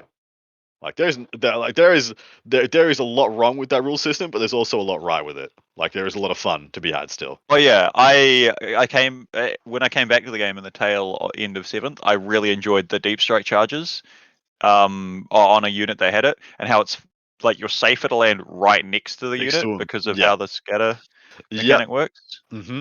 Because if you scatter, you're likely to scatter a minimum of like 3-4 inches on the dice, and so Yeah. if you're right next to them, you're more likely to jump them than you are to if you were to be like 6 inches away. You might just go straight on top of them. Yeah. So just quickly back to the actual game. It looks like Sean's not making a play to tag the Hive Guard. He is just gonna. Well, so I Like- think he overestimated his ability to kill them. They've got invulns. They've got good invulns, guys. Yeah. On them, and you don't have a bucket of attacks to kill them. Like each one of the Death Dreads can have, I think, 6-7 attacks. So hitting on 3s, winning on 2s into a good invuln, like you don't just pick up 10 guys. I think the Gork and or Morkanor, which was what he's just swung with, is the bucket of attacks that's meant to deal It with is them. exactly right, and he wants to And, fight with that one last. Therefore, it gets a bit awkward. Yeah, or maybe he's just fought with it now because he doesn't want it to avoid being able to swing. Regardless. He rolled really well there. I think he Yeah. just picked them all. Yeah, he just picked them all. No, No, two left. Two left. Yeah. He rolled really well in his saves then, by the way. I Yeah, just looked at that dice roll and it was freaking savage. Do Gene Stealers have a 4-up invul I these believe days? they still have a 4-up invulnerable save. Hence why it gets swingy. Well, they were a 5-up in the previous book. I have my local Tyranids Menace. He was a prolific roller of 5-ups because when you've got that into Catalyst, so 5-ups into 5-ups, Yep. those Gene Stealers were tough to shift when he was rolling them hot. So they have a 5+ against range, 4+ in combat. Gotcha. Yeah. Yep. Hence, it's actually swingy with such medium quantity, high damage attacks. You can just bounce them. It just happens. Yeah. But man, each failed save is one very dead 1 wound Gene Stealer. Smoosh, smoosh. I would love to see, because where is it? It's Octarius where the big Orc versus Tyranid battle is ongoing. I'd love to see somebody hobby up an army, like an Orc army on Octarius. They're just like Ichor covered in just wearing like they did in Armageddon, where all the Death Skull commandos started taking on like guard traits, started wearing guard armor and stuff, thinking they were going to camouflage in, and just everyone will just see them as guardsmen. I'd like to see a bunch of Orcs done like that with Nids, like they're wearing like Nid warrior heads and stuff like that on top of their heads, thinking they're just going to blend in, gain the strength of the fallen enemy and shit. It would be cool. Would that be Hive Fleet Warg, Hive Fleet Gork, Yes. and or Mork? Yes. Yeah. That's good. It'd be the Gork Lord instead of the Swarm Lord. Mork Lord. Yeah. Oh man, how good Lork? I think I'm stretching here. Yeah, it was fine. It was already fine. Tell me how good is what, Adam? How good is what? How good is what? Not very good on this list. Old mate Buzzgob is he's good at fixing, not at yelling. Yeah. What are your primary armies, brother? My primary army. Custodies and knights at the moment, basically, Nice. because Nice. I mean, as you'll know from being down under, the hobby can cost a bunch here, and Well, and so we yeah, went you for low because model count and put magnets and things to as much save painting time as yeah, as money in some ways, but yeah. when you said one of your mates has got a Mega Dread or a Mecha Dread, I'm like, has he already? That means he already owns a car, right? Because he could have one or the other. Ah, you say that. I think he owns a car. Unfortunately, look, yeah, I was at the club one day playing a game, and he goes out to have his car not there. That was Holy unfortunate. crap! He's got his Yeah, car nicked. yeah. Wow. It's all right. Our community is great, and I was hanging around making sure he didn't need a lift. And there were some others there that drove them to their place and lent him a spare car. So it was all set. And I Flavor think of he's the probably had insurance sorted at this is point. is Sam throwing shade at us? Flavor of the month, Oh, Adam. Flavor of the month. Sam's probably throwing shade at me. It's Whatever. fine. Look, he is experienced in the way of bandwagoning. Okay, so It's got nothing. yeah. Can't say shit. Orcs are best. Orcs are best. They always win. Uh, Yeah. so looks like we're coming into the end of the turn, and not all the Gene Stealers are dead, which is a surprise bucket. But a whole bunch of stuff that I didn't think was going to die is dead. Like the Gaunts in the bottom right, gone. Sky Slashes in the middle, gone. I wonder, is he going to be hugging any of those gene stealers? Are they? They don't look very tri-pointed, which I thought he might have done, because That's true. that would be quite rude, wouldn't it? Just like Yeah. tri-pointing. Or is he going to activate that Gorkanaut? No, he's pointing, because that or whatever the unit is at the top left. If that had gone and closed in that top left unit of gene stealers, so they were just getting hugged there, that could have been Close lights the out. door. Yeah, close the door on Yeah. them, and then that's horrible. Mind you, there is kind of this level of because everything's exposed, everything needs to be wrapped. Otherwise, there's always going to be. He only needs he has 2 units of Hive Guard, so only needs 2 units to not be stuck in tri points for him to have as much efficacy as he was always going to have in the next turn. Because he only got 2 good shooting units, so therefore only needs 2 things to shoot. So you need to get execute tri points with everything in his army, which is probably not going to happen. But mind you, if it was just the 2 Gorkanauts, this game is pretty much sorted. Mind you, do you think the Swarm Lord can go and pull down that Gorkanaut next turn? Let's just go with yes. I want to believe. Yeah. For the sake of the stream. The tri-point might be coming in right now. I think he's executing. Or I wonder if he's going to finish him off. No, because if he was outside of combat, he needs to pile backwards. He can pile, stay outside of an inch, not attack them, then go in again. Or he's getting a small number of dice. Maybe he's going to. Yeah, it looks like he's going to. Maybe he's trying to finish him off. You said a small amount of dice. I see 18. Listen, Adam, I saw a small number of dice. Yeah. It's fine. My brother works at a Specsavers. I'll go see him later and get my eyes checked. Yeah, he did. He smashed him, and then he piled onto the objective because now it's 2 for 2. There's 2 Sky Slashes now. There's a Morkanaut and a Gorkanaut. So therefore, he's just trying to stop the 12 essentially. Yeah, for sure. Oh yeah, I'm with you. Because yep. Yeah. So now it's stabilized. So his opponent's going to get an. I'm not even sure his opponent gets an 8. I think his opponent gets a 4 because I don't see any Tyranid models on the middle right-hand objective on the Nid side of the table.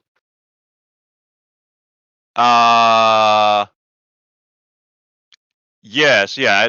I think it will be a fork because on the screen, the top left objective has 2 Sky Slashes, 2 large Orc units. Yep. I think Sam and chat is saying they believe it's a kill rig. I don't think so. I think that's Chuck's wonderfully converted kill rig model, counting as an Orkanaut of some sort. Yeah, it's a Morkanaut. Yeah. Yeah. Because it's on the knight base, and there were meant to be 3 of those in the army. Yeah. So for those of you who missed us at the start when you answered the question on this, it's So Seth Oster was supposed to be in attendance here. He couldn't make it for whatever reasons. He's in the chat. He can tell you if he wants. He has confirmed in the chat. He had all the models for this army, and naturally, when he couldn't make it, there was a bunch of very specific models that needed to be found. One of those being I think one of the models was supposed to be, well, I think it was 4 Grot tanks and a mega Grot tank, like the super Grot tank. Of course, that's not just a thing that everybody has lying around. In addition to a bunch of Mecha Dreads and Mega Dreads. So yeah, they did the best they can with what they had. You'll see the Mecha Dread is proxied by a Forge Fiend, and the Mega Dread is the Mauler Fiend. So the Mega Dread being on the right hand side of the table, you'll see it in combat with the Gene Stealers, and the Mecha Dread in the top left hand quadrant, just above the Bone Colored Death Dread. Yep. So yeah, going through, yeah, we have the two Knight-based Orc models contending with the two Sky Slashers on the top left objective, contesting it. Powerful there. So the Hive Guard, and Malanthrope have got to live to fight another day because Sean did not make the ramming speed play, very, very disappointingly, into the Hive Guard. Mhm. And then, so Sean holds that one, and he holds his home objective with approximately, I was going to say approximately all the Devouragorns, but I think it's approximately half, given that a squad evaporated to Orc shooting that I was told was bad. We were misinformed. Indeed. Cool. Should we hit a transition if we can over to the other game in our semi-finals, which I believe has to be. So if this is the game here, it has to be what Ultramarines versus who? Who was the other winner? Ultramarines versus Craftworld Eldar. Yeah, if we can do the transition and go over and check that one out, because that's actually kind of an interesting matchup. There's Ultramarines in essentially 6 units of Intercessors with a Thunderhammer in 6 Impulses versus 3 units of Wraithblades and 6 Phoenix Lords, which somebody thought was okay. I don't know who that person was. Yeah, I believe this is us that Sean that Sean wrote. So Noah is on the Ultramarines, Noah Beddome, and Hank Adams. Oh, apologies, Crimson Fists. I thought this was the Smurfs list, and the all infantry one was the Crimson Fist, but I might be mistaken. Yeah. Either way, it's totally fine. And right now, what are you seeing for the scoreline, brother? I am just going to read the numbers on the screen. It says 6 to Hank's Craftworld and 11 to Noah's Ultramarines. Stunning work. Amazing. Yeah. Secondary wise for Hank, we have R&D, engage on all fronts, and bring it down. Bring it down. You got 6 impulses to kill. Might as well. What's Noah taking? What has Noah taken? Noah has taken R&D as well. He's taken Psychic Interrogation, and he has taken Oath of the Moment. Oaths, right? Oaths. There's plural oaths. Yeah. It's multiple. Yeah. At least 3. Yeah, I believe there's 3 parts of oaths. Yeah. Well, there's because he's got 6 Phoenix Lords. There's so many characters to kill for that. You can't imagine many fallbacks are going to take place. That is a bit awkward, isn't it? Because there can be a lot of impulses getting tagged, which does make it a bit wonky. You say if there's 6 Phoenix Lords, there's lots of characters to kill. By that, if you were following through with that logic, though, would you not take Assassinate? Yes, you would. Yeah, you would. I wonder how many phases of damage the Ultramarines have to put wounds on those Phoenix Lords. I think it's just hit them with a Thunderhammer, do their wound cap, and then hope they live. Maybe. Yeah, exactly right. If you can, because I mean, you need to bait them out. There's Hank's whole army needs to be baited out, which is one of the reasons I don't mind oaths. Because you look at the central objective on the marine side of things, it's only just outside their deployment zone. Sorry, it's just beyond that objective that they can be in range to get the 2 points for oaths. I love the idea of chucking an empty impulsor into the middle of the table every other turn to get 2 points on oaths and then bait out a significant thing that you then get to kill. But I think the Wraithblades and the Phoenix Lords are absolutely OP in this matchup because it's a bunch of high toughness models with can only be killed essentially in combat by Thunderhammers, because the guns won't even scratch the paint that he's got. He's got Assault Bolters, Dubbers, Storm Bolters. They won't scratch the paint. So Thunderhammer has to go and kill the Wraithblades in combat, but the Thunderhammer's only 2 damage because they're -1, and they still get a save. So you need multiple Thunderhammers to go into each 5-man, and then how are you killing the Phoenix Lords? Like it's actually, I think this is heavily in Hank's favor, with the exception of the mobility. I think the mobility is all Noahs, and Noah needs to keep this thing moving.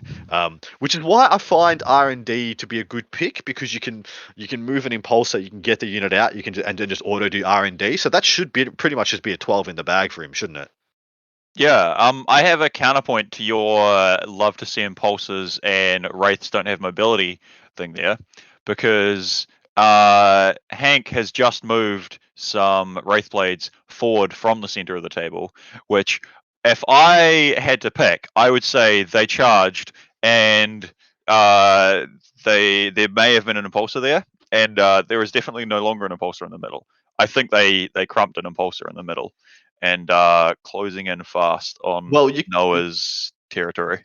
you're kind of happy that they that's kind of okay. You've got 6, and you're giving up 2 points on the impulsor to get 2 points on Oath of Moment, so it's kind of a null and void thing. But all you're doing is making it so something has to stay in the middle to keep killing the impulsors. But I get what you're saying. Like, you're giving up points to get points, and it kind of ends up in a wash. So you need to be doing something to actively get it back on your terms. I don't know how this Ultramarine list kills a unit of Wraith Blades, let alone 3.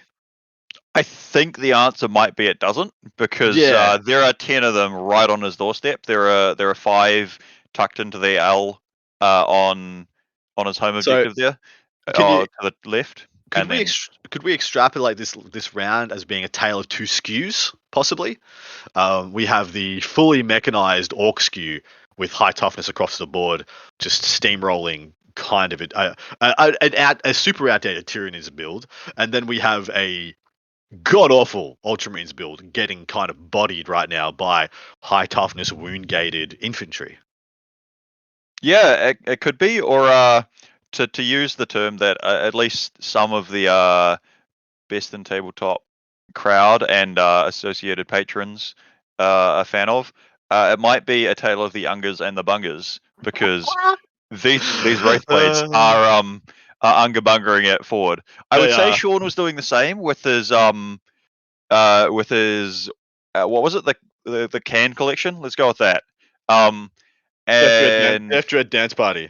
yeah, that one. I would say he's doing the same, but he didn't make the ramming speed play at him. No, yeah. I'm still cut by that. He missed this one chance to shine, Yeah, and it shall never be seen again. Like, because this is the Sean.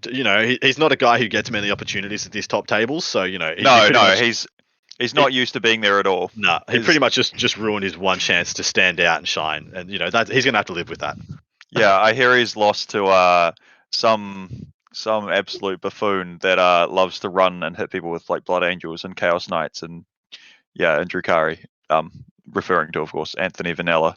Never heard of him. Nah, never heard nah. of him. Yeah, I definitely didn't send the guy some objective markers as a surprise.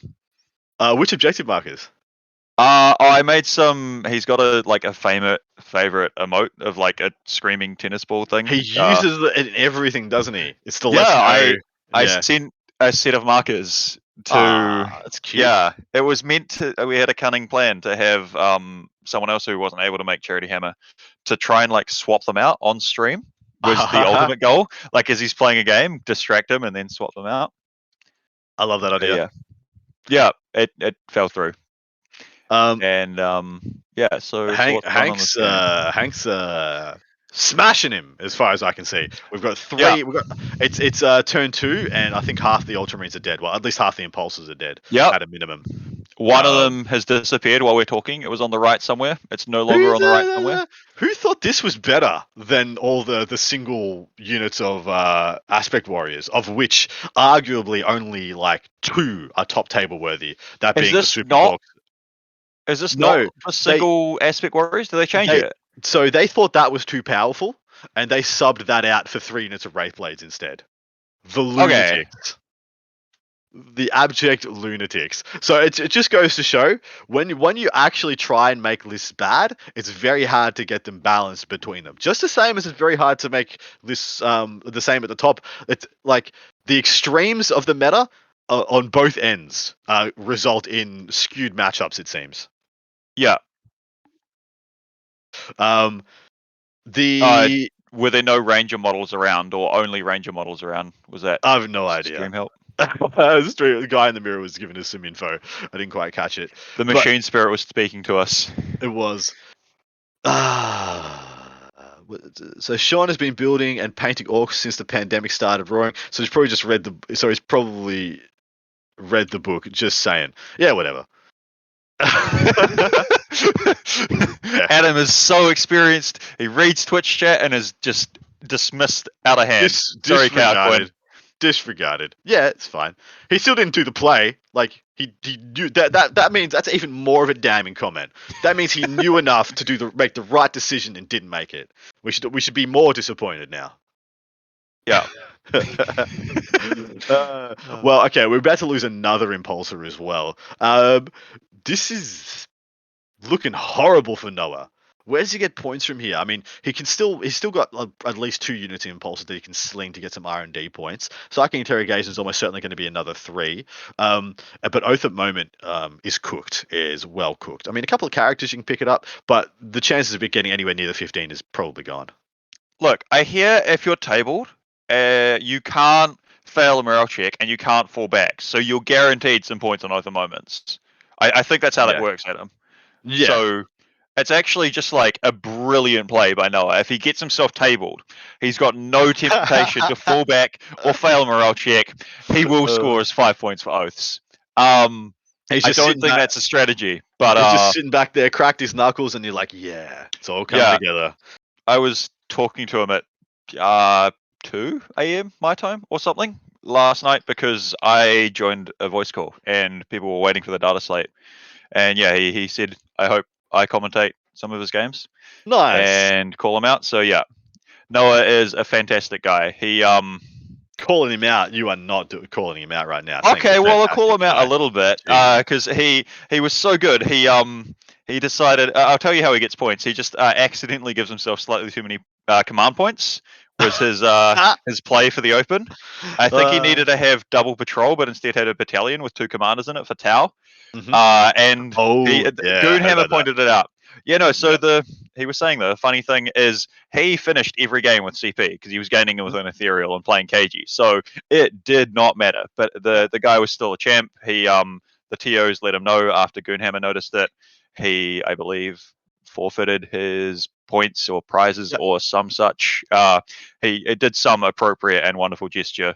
And I believe the response from one of the TOs was that something along the lines of your sportsmanship votes for the event say that you did not detract from anyone's games.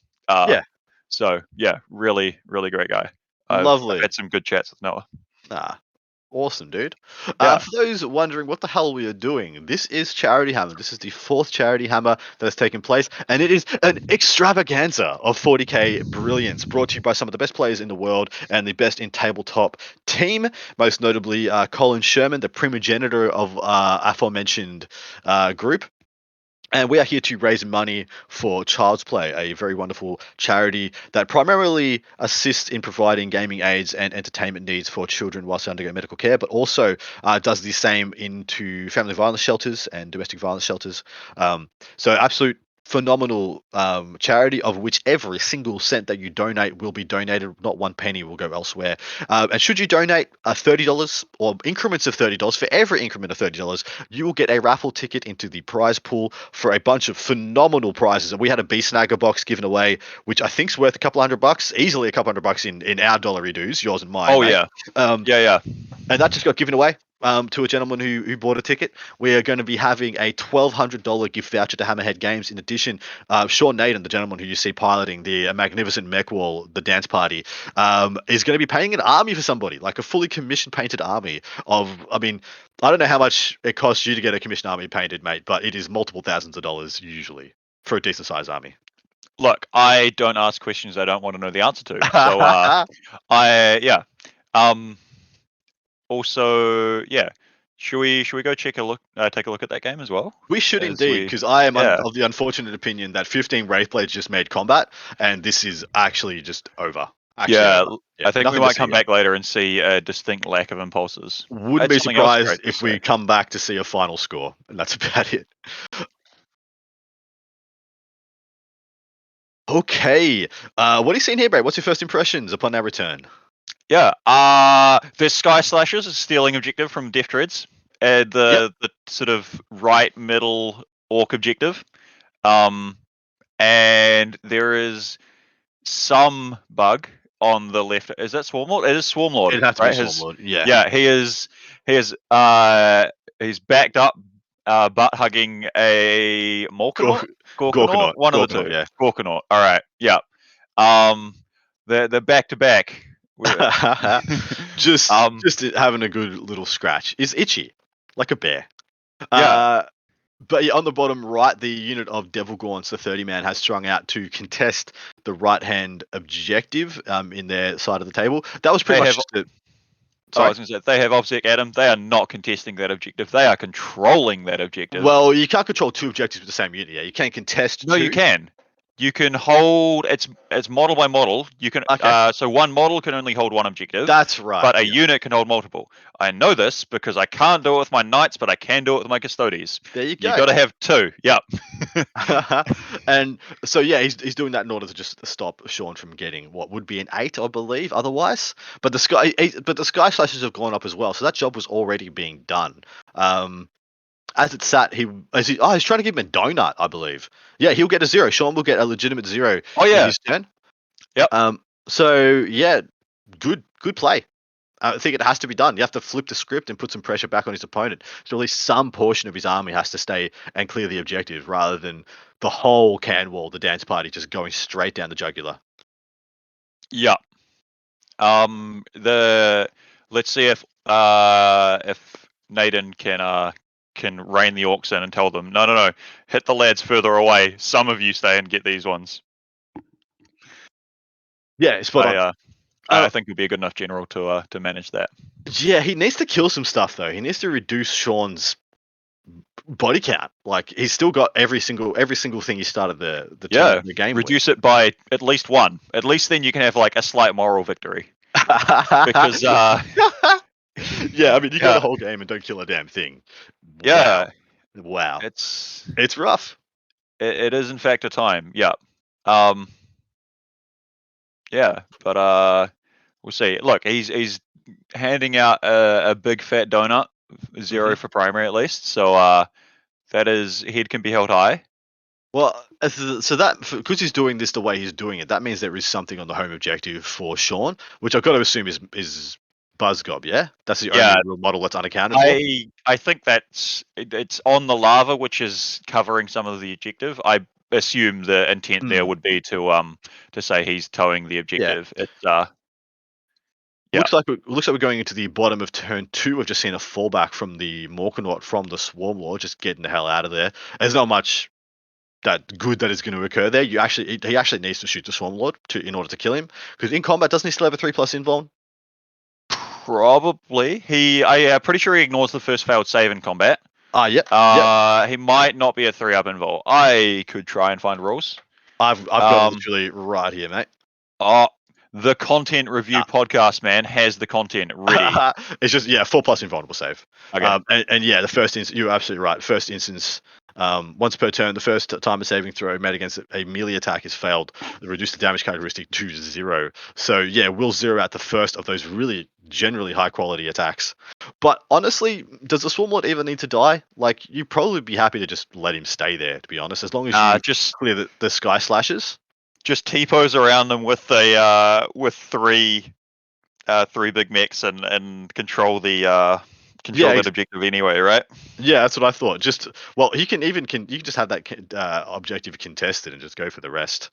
Because he's only one guy, can only be in one place at one time, doesn't have any shooting attacks, can maybe smite for 3 mortals, maybe. Not that high a priority, technically. Yeah, I don't know what psychic powers a Swarmlord is equipped with. Probably terrible ones. Well, it's actually the good ones. Onslaught Catalyst. What? Yeah. That doesn't seem to be fitting the theme of the of the awful list. Yeah. No. Yeah. Mind you, if they just copy pasted the 8th edition list, then that was the powers that it would have come with, which is technically what this army is. Look, that makes sense, okay. But I'm bad and I'm commentating the bad games, so let's go with that. Yeah. How dare they choose good powers? He should have the horror and Psychic Scream. Paroxysm? Paroxysm Paroxysm. was reasonable, and I think is bad now. It might even just not exist now. It probably does, and it's probably bad, and I don't mind. Good, because it used Yeah. to be Fight Blast, didn't it? Yeah. It's And great. so like that had the biggest, because it was back when there were two different types of fights last. It was the bad type of fights last that you could interrupt because of rules as written, I think. And then they fixed it so it was functionally just like there's 3 initiative steps, but they're not called that. And then it was like the stonks went up real quick. I remember being like real sad when I got my no psychic interaction armies got hit with paroxysm and then wailed on by a bunch of bugs. Ha. Yeah. That'll teach me. Yeah, I'll show Yeah, you. so that hurt. So essentially the shooting game for the Nids is going to be shut down this turn, right? In fact, I have a bit of a fear that those Hive Guard units are too close to each other, and that one Gorkanaut could tag both of them. You make a good point, but I think he's actually going to send one into each of them, and Yeah. I believe they're going to get crumped. They will get crumped. I- He won't lose all 6, right? Because I think that the Gorkanauts only have 5 attacks. So even if they use their big sweeps, there's no way they kills 6 regardless. Where's the Melanthrope is like right up in the middle there. It's What's he in- doing there? Yeah, it's in the middle for some reason. Is he trying to protect the Sky Slashers? Is he running out of synapse? I believe the Hive Guard can fail the leadership check at this point. Well, yeah, the Malanthrope just dies, right? You just kill the Malanthrope first, it just cops a Death Dread to the teeth, goes down, Yeah. and yeah, you can just make And- everything start popping. Seth is pointing out as well that the Orkanauts they are big lads. They can fall back and shoot and charge. Yeah, So, legitimate big boys. yeah. They have the super heavy walker rules essentially, right? Yeah. So they are fully fledged Orc Knights nowadays. And just on cue. Bang, there we go. Yeah. Tick-tock, it's charge o'clock. No, it's Put not. it back. No, put it back. Wait, It's go fine. back. Yeah. Sean, I think- we had such a nice transition. You're ruining it for us. I see what he wants to do though. He wants the Mecha Dread and the Gorkanaut to cross over to change sides essentially. So the Mecha Dread's going to come around. Yeah, exactly right. Mecha Dread's going to come around the back of the Gorkanaut now, and he wants that to charge in because it's actually probably better into the Hive Guard than the Gorkanaut, because the Gorkanaut can use the sweep profile into the Devil Gaunts. Because it's one of the only things that has it in that book, so it can pick up the Devil Gaunts really well. Whereas the Mega Dread, I think that was just a movement, actually, Adam. well, yeah, Yeah, so I was wrong. It was not at all charge o'clock. We're Nah. going to have a whole shooting. Okay. yeah. It will get there when we get there. But so where is the Mega Charge? Ripper Claws. Each time equipped with 2 Ripper Claws, time it fires 1 additional attack. So he has, I think it's 6 or 7 attacks. The Mega Dread at strength 14 -3 D3 +3. Yep. So just auto pops those. Yep. Auto pops those guys. As long as it hits some wounds, it's just dead. Yeah, well, it's hit. I don't know what the hit's on. Is it hit on 2s or 3s? Nah, it's 3s. I think there is a way to. Seth was saying before there's a way to buff it to 2s, but I'm not quite sure how that works. So hits on 2s, hits on 3s, kills on 2s. That are Essentially. yeah. I think that is a recipe for some sad Hive Guard. Mm-hmm. He doesn't need to kill them all this turn as well. Just stop them shooting. Job's done. But not Seth, you're Adam. But Adam, I want them to die this turn. I want to see the things get hit by big stompy idiot orc robots, piloted by a very intelligent pointy-eared general. So SP's just asked in chat, this is pre or post update? This is pre-updates. This is playing with Nockmund, pre-everything essentially, because that's how these lists needed to be concocted. The GT, the amazing, essentially like Murderers Row GT Shark Tank that'll be starting tomorrow. All the lists for that are pretty much being written as we speak or tonight, with everything in play. That's Nephilim, the points changes, and the data slate in place. That'll be literally the most cutting edge 40k content that could possibly be made this weekend. Yep. They will be some very freshly sharpened knives. Mm-hmm. The edges might not be honed and fully I'm running out of metaphor here, but You did a fine job. yeah. I'm just looking at I got distracted by the bucket of dice Sean is rolling. I think it's Dakar o'clock right now. yeah. If I had to bet, I would say Matt might be picking up some gaunts. Devil Gaunts is my Yeah. assumption. Yeah. Yeah, Either that or 'cause it's all the big shooters and crap going into Sky Slashes and stuff. surely though you could just hit them. Right? Yeah, surely, right? That's perfect, like Death Dread fodder. Although I suppose if you shoot one of the Sky Slashes, then that Melanthrope is not Lookout Surd anymore, and so True. he might be. But then why would you waste your time? You can. They are in crumping distance, and shoot the copious quantities of idiot gaunts that have really not learned their lesson from the other guys and staying outside of that -1 to hit bubble. You know what all that Dakar was? I believe it was all the big shooters off the Grot tanks picking up the last Gene Stealer that was hiding out in the ruin, the lava ruin. I think that's all that was. Powerful. Oh no, apologies. No, it was the Devil Gaunts. It was the Gorgon Okay. absolutely shellacking half the Devil Gaunt unit. Yeah. But he still picked up one model from that ruin. I don't know what that was, but somebody picked up a model in that ruin. I'm just confused which ruin you're picking it up from. I thought this was the lava table. It is a lava table. The ruined rocks, you know, they were once fine rocks, and now they are quite Right, ruined. I'm back with you. Yeah. To the right of screen, next to where the tanks are. It could have just been a dice, and I'm For sure. jumping at ghosts. Yeah. You thought yeah. Void Reavers were airbrushed. Prepare for the Necron airbrush, says Sam.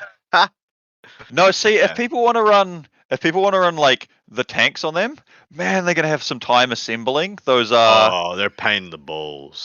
There's another local guy here has like or at least his Necrons have some level of, I don't know if it's like painted in quarters or like split different color left and right, and I can't quite remember how he did it with a Ghost Arc, but man, that looked fiddly. So yeah, I hear the Ghost Arc is a real pain to build. Yeah, I could see that. It doesn't. It seems like it wouldn't necessarily be the worst. It's just like a lot of repetitive parts to glue together.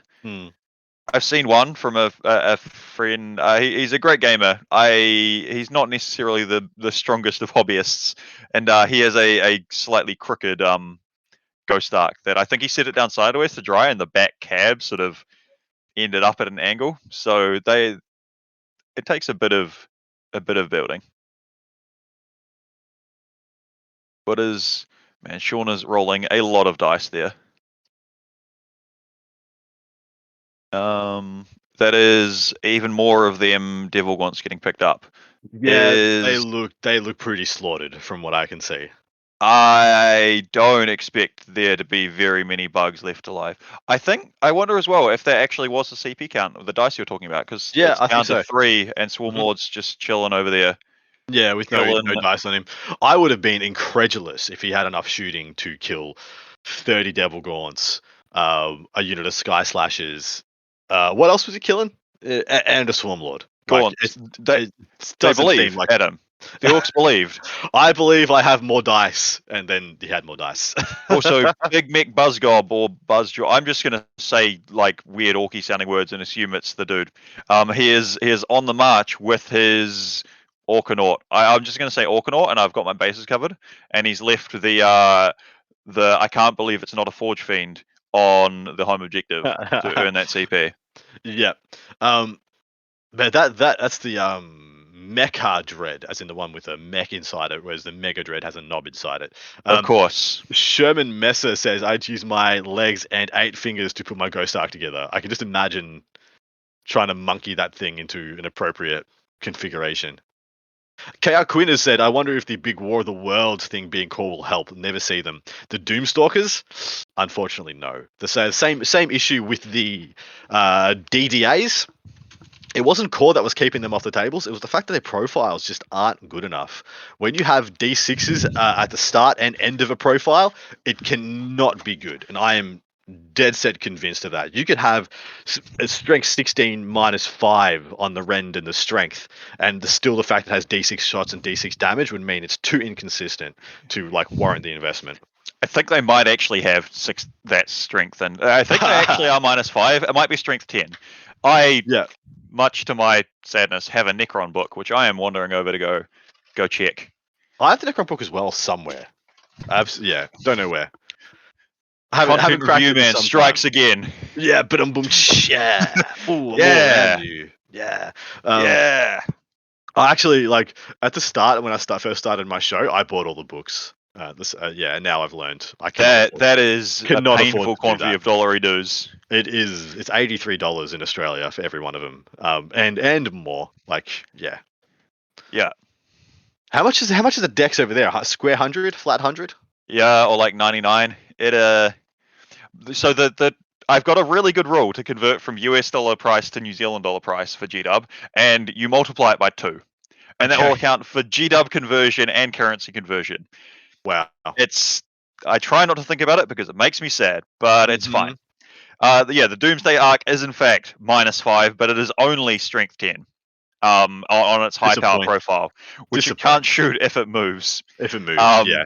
With So its stupid. D6 shots into these, it goes down to AP2 if it moves. Yeah. Adam, why am I reading this? Okay, Because it's awful. It's an awful profile. this is yeah. why Michael Timpe went and made his own game, Outward Realms, which, if you win the grand prize of Charity Hammer, a $1,200 US dollar voucher to Hammerhead Games, equivalent to 2,400 New Zealand dollars of Games Workshop product, you could buy an Outward Realms army because Hammerhead Games stocks that. You could buy Marvel Crisis Protocol. You could buy other game systems, Star Wars Legion, I'm sure, which is the secret to winning UK Super Majors if Chris Irvine and Innes Wilson are to be believed. To be believed, yeah. Yeah, and I think losing money at a blackjack table. Yeah, which they're apparently very consistent on. Pivoting into, can we just hit a transition over the other game quickly? I just want to see if it was as bad as I thought it was. We can come join this at the end of the fight phase and see how that unfolds. Sam has asked me, will we be losing you to the old world? Not entirely, I don't believe, but the fantasy was my first and most ardent love in this hobby, and I will be playing the hell out of it and then just seeing how much I love it, pretty much. Is it as bad as we thought it was going to be, mate? I still see 3 impulses. If we're talking about this game, not if we're talking about fantasy. I don't have any reference. There is still blue on this table. I am surprised. I would be impressed if the wraiths broke the objective markers because the objective markers have blue on them. That's would be true. That's powerful. True. Yeah.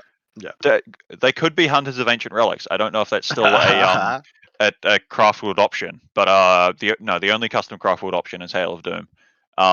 And now they're not even letting you take any other option to distract you. It is just Hail of Doom. They tell you what's important. How do you feel about that change? Do you feel like that's enough to put Hail of Doom on the shelf? No. I don't have a good stance on this, but I am just sort of going with the groupthink and other people from the fantastic Best in Tabletop Discord and say, no, probably not. The fact that none of their units got hit, none of the prime units that make use of Hail of Doom got hit, means that I think all this hit did was put them maybe equal with Ulthway. Dire Avengers went up a point a model. Yeah, I mean, it's not. It doesn't even touch the sides. Like, whatever. Like, it's not. That's not a. So when I first did my review on that, I looked at which top list got hit the hardest, like which top archetype, and to the intensive purposes, like the Farseers went up 5 points, the Dire Avengers went up 1 point. That's pretty much the only ubiquitous you see in every Hail of Doom list points change.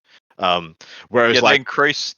They even helped you. They said, no, make sure you're not taking scatter bikes because those cost more now. Yeah, shuriken bikes. No, it's still the same. It's fine. You're fine. So you can't take the ignores cover trait to go with to maybe have some scatter bikes alongside your Hail of Doom. Only Hail of Doom, just shuriken. We're helping you. And even in addition, they even did. You're absolutely right. They helped in another way. They removed to the last, which was the reason that people took anything that wasn't a shuriken something slapped to a something.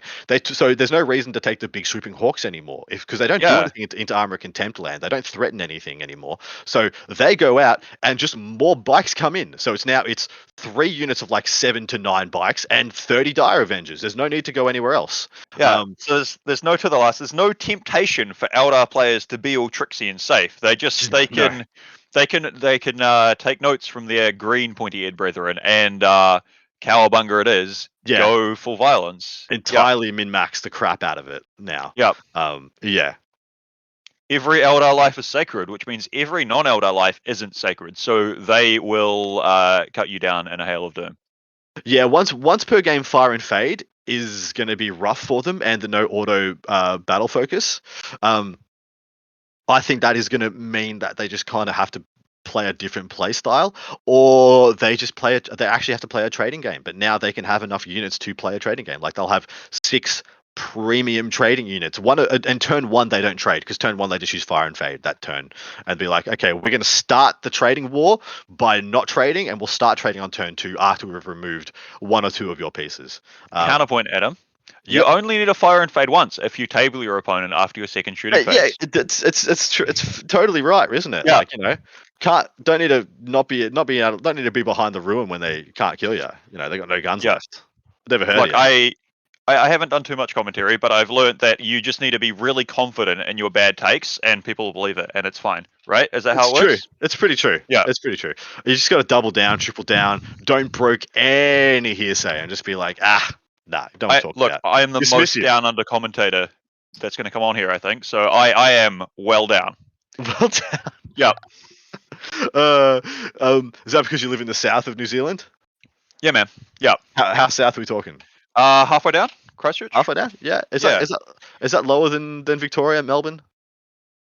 Yeah, I think like most of our country is. I could yeah, get most of mapped it is, out and yeah. check, but yeah. So what are we doing? Should we go back to the games? Should we pretend to do our job? We don't have a Let's chill for charity. Nah, it's totally Everyone, people just joining us. Child's Play. This is what this whole event is about.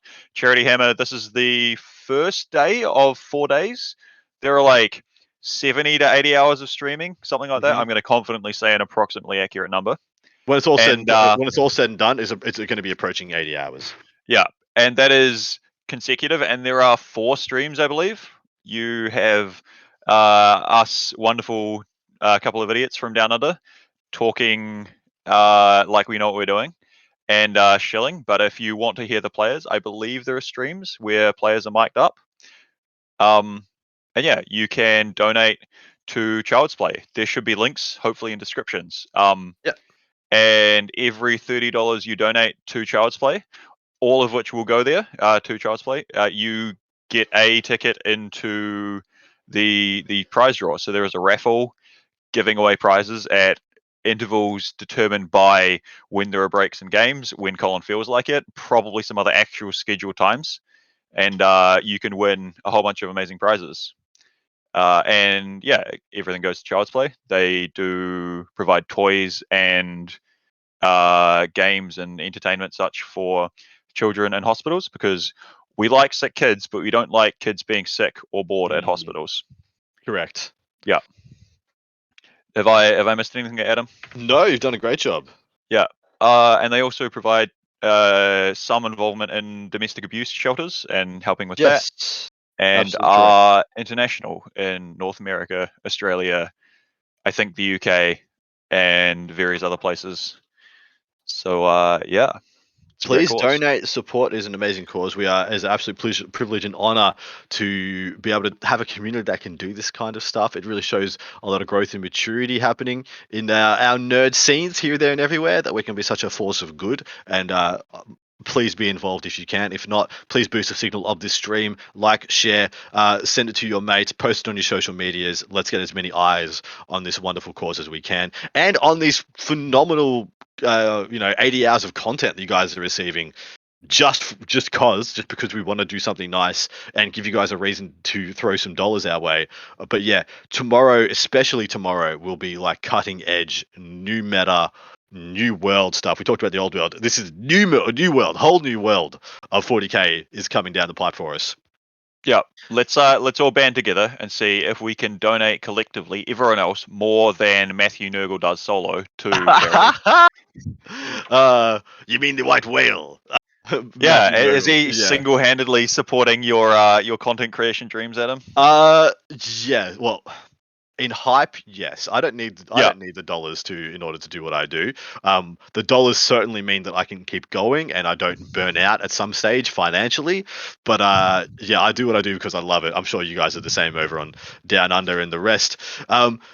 Sam saying some nice words in the chat. Thank you very much, mate. Much appreciated. From this game, it looks like going to the Hank's. I think is the Hank on the bottom of turn or the top of turn.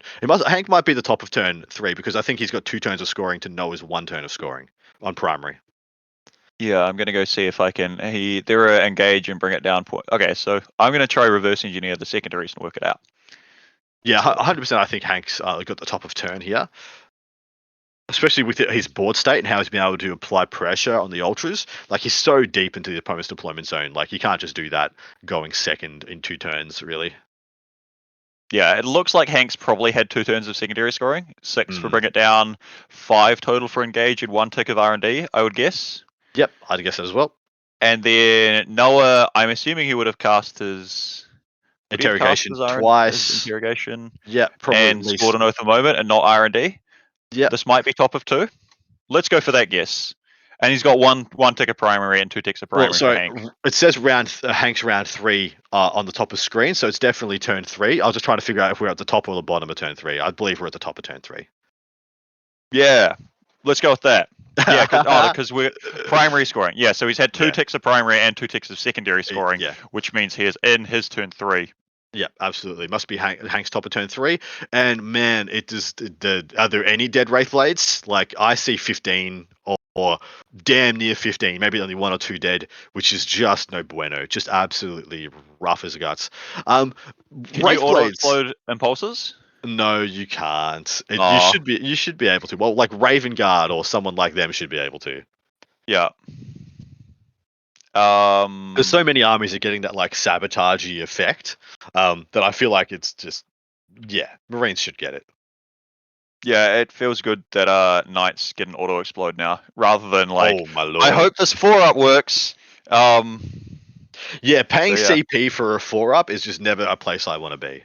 Paying CP for a coin flip. I think it's okay on the standard model up front, which they have that as well on some select different versions, depending on which flavor of Knight you're playing. And Phoenix Lords have that as well, right? To tie it back to this game we're watching, there are some Phoenix Lords.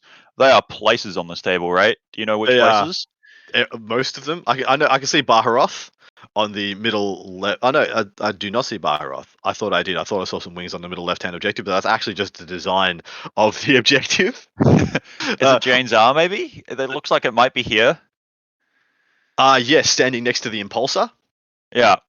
Yeah, I thought I saw wings there, but it's not. So that is one of the other aspect warriors, because the only real way I have to tell them apart is, do they have wings or are they a swirly like a aspect of death looking dude? Apart from that, Fugan and Asuryani, right? Who went up in points. Sorry? Fugan is the fire dragon dude who went up in points. Yep. Asuryani is the chief dire avenger. He is the direst avengerist dire avenger. All of the diaries, yep. Morgan Ra, is he the that I see wings. That is Colin's Flappy B conversion. That is Baharoth going into the Impulsor. I can say that with confidence. Yeah. On the top left objective. Yeah, that's the one I thought it was as well, but I outthunk myself. Are all the Wraith Blades shields and axes from this vantage point? They 100% look to be all shield and axe, which is the best configuration if I believe you want to be killing Space Marines. I think the middle has some swords. So there are bone ones on the bottom objective, yoinking that from the Impulsor. There are some more bone ones sort of to the left of the bottom of the screen. And in between the two, to the north of one of them and the east of the other, are some dudes that are coloured bluish with swords, I think. Cool. Well, at a minimum, there's 2. I can definitely see there's 1 unit with axes. You're right, actually. Yeah, it looks like 1 unit with swords. I can't see what the blue guys have got. I think the blue ones do have swords, do they not? I can't tell from this angle. Like, there's some swords. The blue Wraith Blades have swords. We just got told from our table boss. Thank you very much. I think it's Zach as our table boss for today. Thank you very much, mate. The score, as it sits right now, Hank is pulling ahead by 6 points, and we don't expect that to change. I do believe he's going to be staying up. Looks like we have had a charge from what looks to be another aspect where I'd assume that's Fugan on the bottom right-hand quadrant. It is a single model that is painted orange. The only information I have to tell you is that that's probably Fugan, who I rate. I like Fugan. I like all the aspect warriors, mostly because they have nostalgic models that were around when I was 11 and started playing this game, which was 23 years ago. And they are still the same models It's today, the right? same model, so they tickle all my nostalgia berries. I'm going to disagree with you on the scoreboard front though. I think Hank's going to stay ahead by more than a little bit. I think the gap will be widening. Sorry to say that, Noah, but Yeah, well, sorry, that's what I meant. Sorry if I said it wrong. Oh, I mean, like, yeah, I I'm can't sure. see, I can't see how Noah closes the gap. Oh yeah, big time. Mm. But I saw an opportunity to claim. I know what I'm doing at him. You see? Ah, beautiful. Yeah, Yeah, I yeah, should got it. butter up some more for you. I should give you some more layups. Yeah, You know what? Unit really sucks. Baharoth. He's so overrated and not good at all. that feels like it's sarcasm, but isn't it like at least some people's take that is the case? I know Colin has been vocal about it. I'm being facetious and trying to give you opportunities. Yeah. Well, I'm getting confused at him, so this isn't working. It can be my fault. I was offering you layups for easy. I know. Well, actually, Adam, Should we? to show your knowledge, show your quality. It's all good. Yeah. Shall we? We should hit a transition and check out the Sean Nayden game against the wonderful Matt.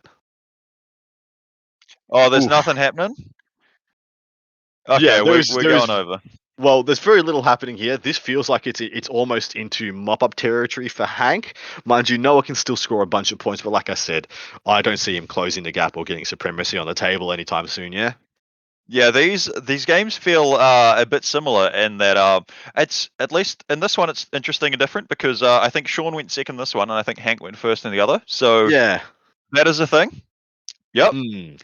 And we've just had a handshake. Just had a handshake. I think we've switched over just in time for a tabling. Yeah, that is.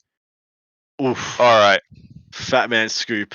Is Swarmlord still alive? Someone tell me. No, he's dead. He was top left. He is gone. He's been punted into the sun by mech orky violence. So it's probably going to be Sean's Orks versus Hank's Eldar on the top table, which is good because they deserve each other. These two lists. Zach, important question. Did Sean lose any models? Did the bugs kill any of the Ork models? Oh no, that is crushing. Flawless victory is what the table boss just said. Well, I love his Mortal Kombat reference. That does make it all the more palatable. Yeah, that is a crushing victory for the Dreadnought. No, Death Dread Dance Party. That one. Yeah. Yeah. It's yeah. I think the easy money would be on Sean to win that matchup in the next one. Surprisingly, Wraith Blades do not kill his big stuff that well because of the -1 damage. Wait, do the axes get them to strength 8 or to strength 7? I already got the data sheet up. Only gets him to strength 7, so Ramshackle will be an issue. So it's all damage 1. And he has just enough shooting in that Orc list to pip 3 wounds off a Eldar model every now and then in order to make it killable. You know what else can pip 3 wounds off an Eldar model, Adam? The charge, the big old Sandy charge. What's it called? Adam, I've repeated enough. You've got this, mate. Nah, whatever. Ramming speed. Ramming speed, Adam. That's the one. Yeah. The big Wari charge thing, you know. Yeah, Dude. I think the Mega Dreads might just have a built-in like they're do. chonky and they do some anyway. They charge on 3d6 as it is, I believe. Really? Yeah. So Seth was saying they will charge on 4d6. I think take the 3 and drop highest. One, right? Yeah. Re-rollable if they ramming speed. So they just make 9s from reserve. They just they like 5s. If something's within 12, they just charge it. They point, just go right? and get it, man. Like, because you just need 3 4s on 4 dice with a reroll. Yeah, I think you just make that. That feels like a thing. Feels Should we pretty go check reliable. chat? feels pretty easy. Feels pretty easy, eh? Yes. So KR Quinn is betting on Sean. I mean, Sean playing against. So Sean playing as an army, he's using very well against an army that Sean is an expert at. You'd assume. Um, Yeah. Yeah. Not to call you out here, Quinn, but yeah, betting on Sean Nayden seems like just a generally pretty Pretty safe. sound bet anyway. Yeah. Literally, until you get into like the top 8 of the LVO, you just bet on Sean Nayden. Like you just do.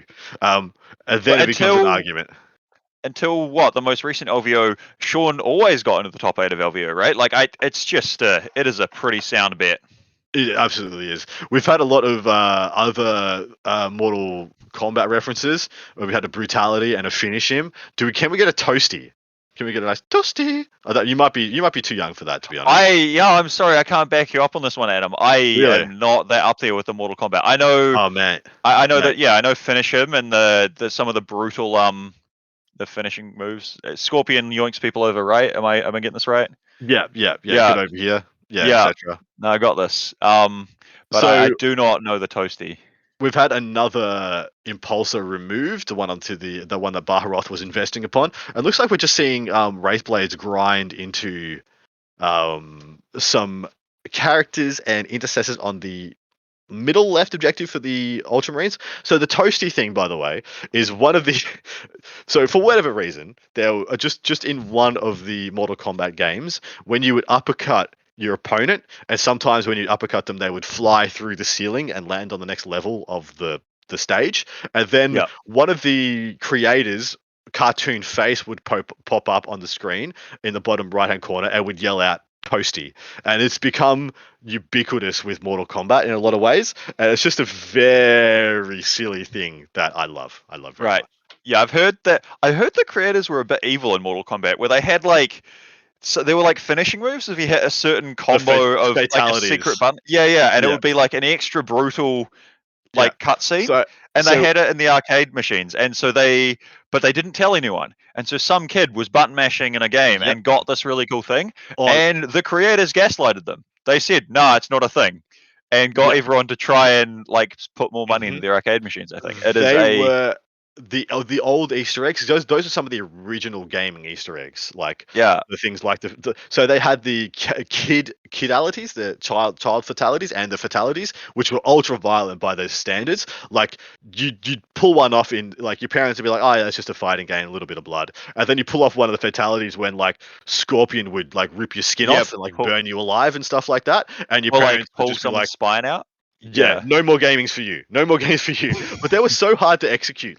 You'd run out to the news agents to buy the cheat codes in some magazine, and then bring it home and try and do the down forward, back forward, down forward, up down, low kick, high kick, low kick, low kick, and in order to try and execute one of these. And you had a 5-second window in order to put it together in perfect sequence. And it was so cool. When you pulled it off at the arcade, and you'd yell at everybody, you'd be like, "I got the fatality!" And 10 other would run over in order to watch it, because it's so hard, so it happens so rarely, and it'll be like, "Wow, you're so cool" and shit. It was a good time. Yeah, that was my gush on my childhood. Welcome to my equivalent one was playing with friends. Are these Rangers getting pulled, or is this the game packing up to I believe it's the game packing up. They've just I see the scores have been updated to be 83-34 in Hank's favor. I don't think there was any digging up from that deficit for him, unfortunately. Yeah. I think you were right earlier. It does look like there are wings on the other model on the top left objective. I think that might have been a hawk with Baharoth who came to back him up. Okay, that makes sense. So I think we are going to. I think we're going to hit a transition now. We're going to close off for a break. Stay with us. It'll just be a break for me and Alex. We will be back with the finals, which will be Sean Nayden and the Dread Dance Party versus, what are we calling the Boneyard versus the Boneyard? Let's go with the Boneyard. Yeah, no, that's great. Boneyard, yeah, because it's all the constructs. Oh, if only it's some Bonebreaker battle wagons. That would be so cool. Yeah. The Bonebreaker going into the Boneyard. But yeah, we're gonna we're going to sign off. Stick with us, though. Colin will be here to give away some stuff, do some wrap-ups, and some chats with the winners and losers. So don't go anywhere. In fact, you don't need to go anywhere for the next 4 freaking days. Just leave your screen on, come in, and join us whenever you manage to have the time. Sling some dollars for Child's Play, and we will see you soon. Good, and well done to Alex. This is his first time ever commentating. Well done to Alex. Yeah, thanks everyone for putting up with me. And if you need to go anywhere, go to Child's Play. Support. Give toys to children in hospitals. Happy kids heal better is Colin's favorite saying. So yeah.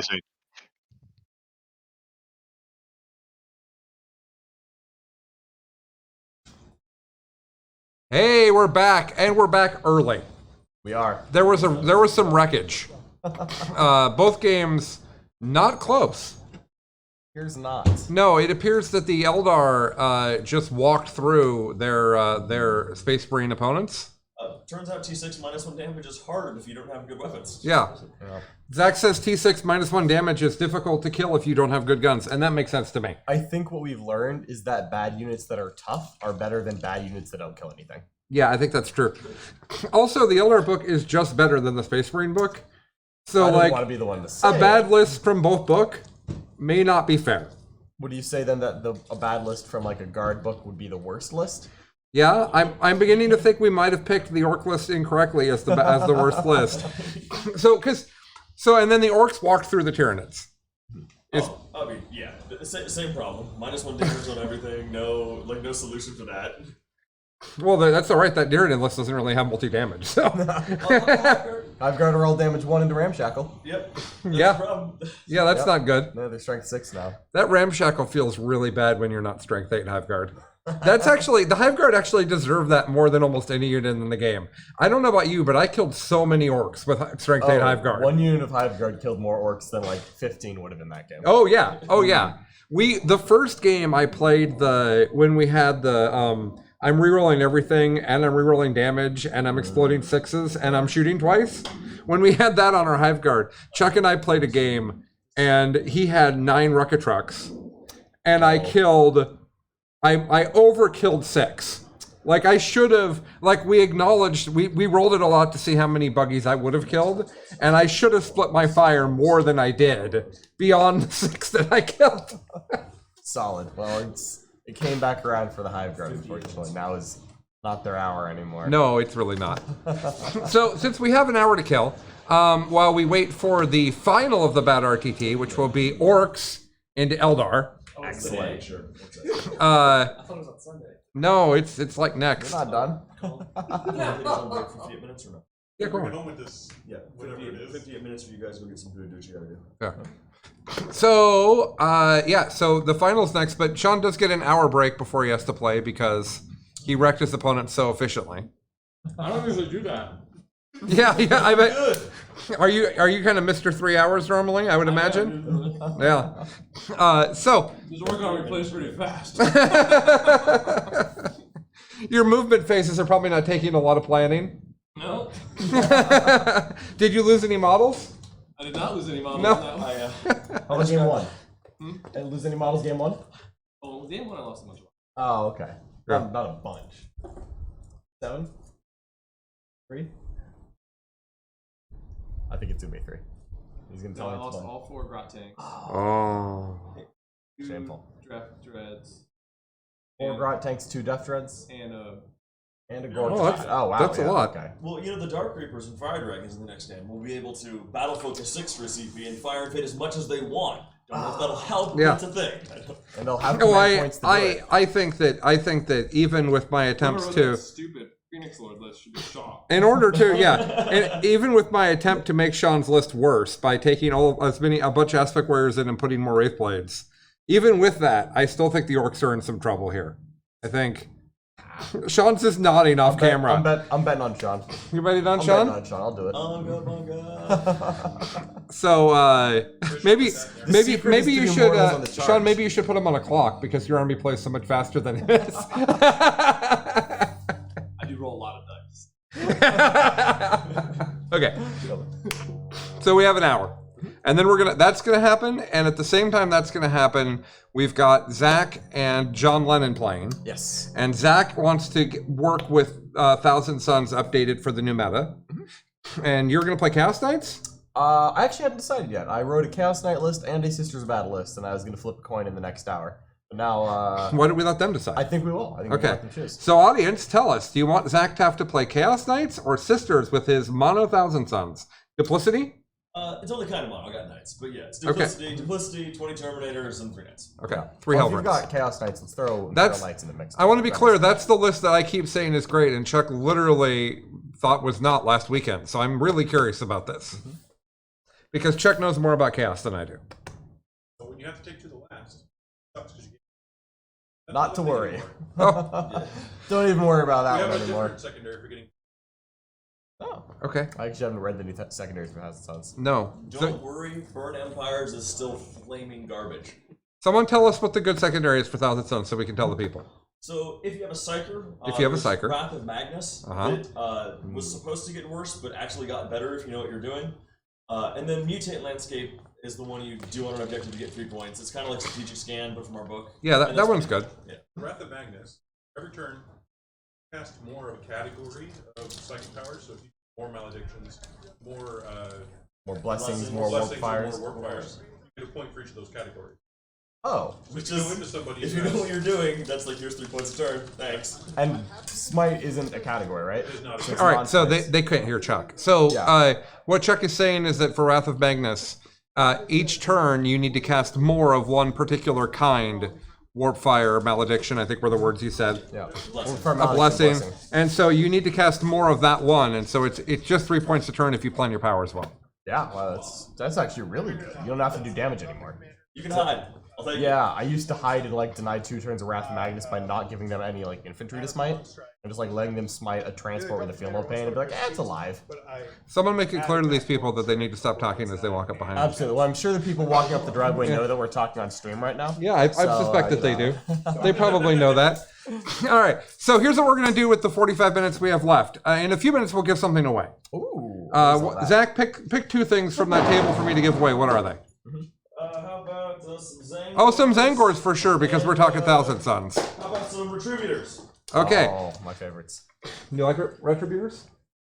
Oh, yeah, they're sisters. The name Retributor sounds like it could be in any of 5 different armies. It does sound like it could be any. I was thinking he was about to hand me Space Marines. That's a new Primaris unit. Yes, exactly. Well, there's a Stormcast Retributor, I think. So like at that point, it could be a Space Marine. Well, the Stormcast, the Retributor, is the guy with the giant hammer. I I think. have no idea. No, it is. It's the big okay. 2-handed weapon guy, which is super dope. Well, when that was what was good for Stormcast, it was really cool. So Excellent. I painted those. I played Stormcast Eternals. Oh, I never played Stormcast. And then we've got Zangors here, and looking at them up close and not wildly kitbashed by Chuck, they are pretty cool. I'm not. When not kidnapped by Chuck. That's not really the way I meant that to come out. I more meant that Chuck stuff looks really cool and is different than the boxes, so I don't know what they actually look all like. cool. They are all cool in their own way.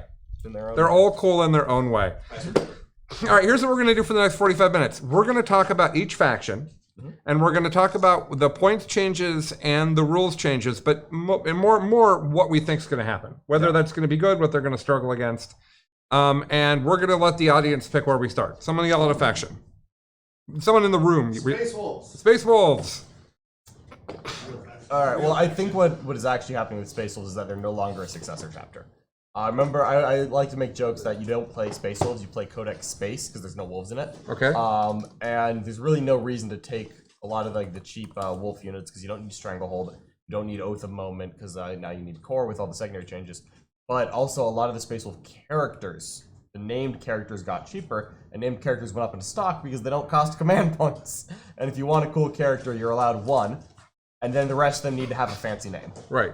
So I think The Space fancier the better, Wolves, honestly. the fancier the better. Yeah. And the fact that Space Especially Wolves if your name have is Abaddon. more named characters than Harlequins have data sheets. I'm checking in my head, but I'm pretty sure it's close. It's like 7 to 8. So Space Wolves actually have a ton of named characters, and a lot of them went down. I think that'll help them a lot, and enough that you might start taking Space Wolves over Space Wolf successors, which is good. You know, like it is kind of a little bit weird when everyone is the same successor chapter. I like custom chapters, but it's weird when it's the best thing. Wolfen have Armor of Contempt? Yeah, they don't have armor saves, so I don't care. But Power up armor good. yeah, no, they get armor saves. They didn't go down at all. I don't think the unique Space Wolf units went down, but the unique Space Wolf characters all went down. And that will probably just help them out. If Oh, you the had to Stormfang play- went down. Oh, okay. Yeah, and the Storm Wolf. The I bricks. kind of think all planes are bad. I definitely think those planes are bad. Yes, okay. I can think of a couple good ones. Admech? Sunshark.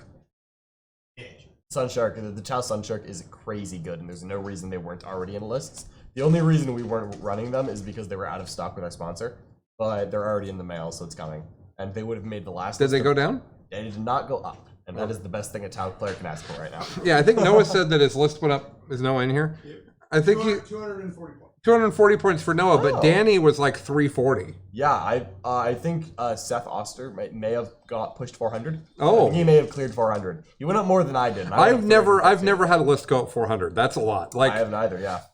I remember the Yunari hammer on me was like 300. But I mean, Breviathan went down 600 points when they moved my army to Legends. all right. So if you were gonna let LVO's tomorrow, Yep.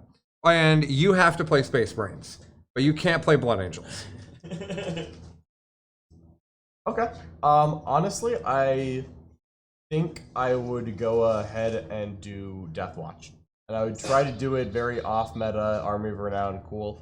I think that. Oh, do you actually like the Army of Renown? I do. Because actually you were like not Army of sure when Renown. it first came out. I was not. I asked you what you thought, and you're like, I have no idea. That was an It accurate is very statement. complicated. It's very complicated, and I've watched more patient people than myself do a lot of games with it, and that's how I've decided it would be a fun army to get a lot of reps with. So if I had to submit my list tomorrow, I would submit the list and then figure out how it plays afterwards. Okay, I would just if I was going to take Death Watch to LVO tomorrow, I would just copy Fred Fortman's list and then ask him to teach me how to play it. Because there's no way I'm going to come up with better Death Watch tech than Fred's got. We'll have you on. We'll have you come talk Death Watch at some point this weekend. We'll have a special Death Watch conversation. That'll be fun. I have not played them, and when I say that, I mean either direction. Yeah. I've played hundreds of tournament games of 8th and 9th edition 40k, and I've never played against Death Watch. They're the most unconventional Space Marine chapter, and I've had a very good time playing them before, so it'd be fun to take that army again. Oh, I did play against Death Watch in a 2 versus 2 game at Renegade Open with Chuck, and it was against Ganyo. It was like an edition ago, right? Yeah, it was. An edition and a codex ago? Yeah, Okay. But that's what I could come up with. All right, fair enough. It's All a right. little different now. Yeah, I would imagine. But Fred's here. Maybe he'll school me on it. Seth says 440. Oh, 440 for that Seth. that is the most I can remember a list ever going up after a nerf. On my Blood Hellers went up 360 if I wrote that. Early 8th, there were a couple notable ones. He's remembering he played the Blight Hauler It spam. was 5 days before Hammer Out Cancer. And he was just like, sorry about your luck. Yeah. So his list went up like 400 points, and so I gave him that guard list that you made to play. Right. That's that story. I remember and then he that. went through, and then he lost early, Lost round and then went to the losers bracket, and then fought all the way back up to face me in the finals. I remember that. Yeah, and I played White Scars, Yeah. which I John and I were both very excited about I at was that excited time. because I just wrote both the lists. Yeah, This is really John playing John. We're just here. yeah. We're just helping out. All right, so we need another faction to talk about that's not a Space Marine. Has the chat contributed any favorites? Chat has not Oh, given us chat. a pick. How about Tyranids? Was it enough? I definitely think it was enough. I do not look at these changes and worry that they left Tyranids too OP. Yeah, it's because it's a lot of different. Yeah. The thing is that it's not any one part of their game that got They nerfed. were very thorough. Yes. Impressively thorough. Yeah. Like the Tyranids are sore. Like their muscles they didn't know they had are sore. Like they did a really thorough working.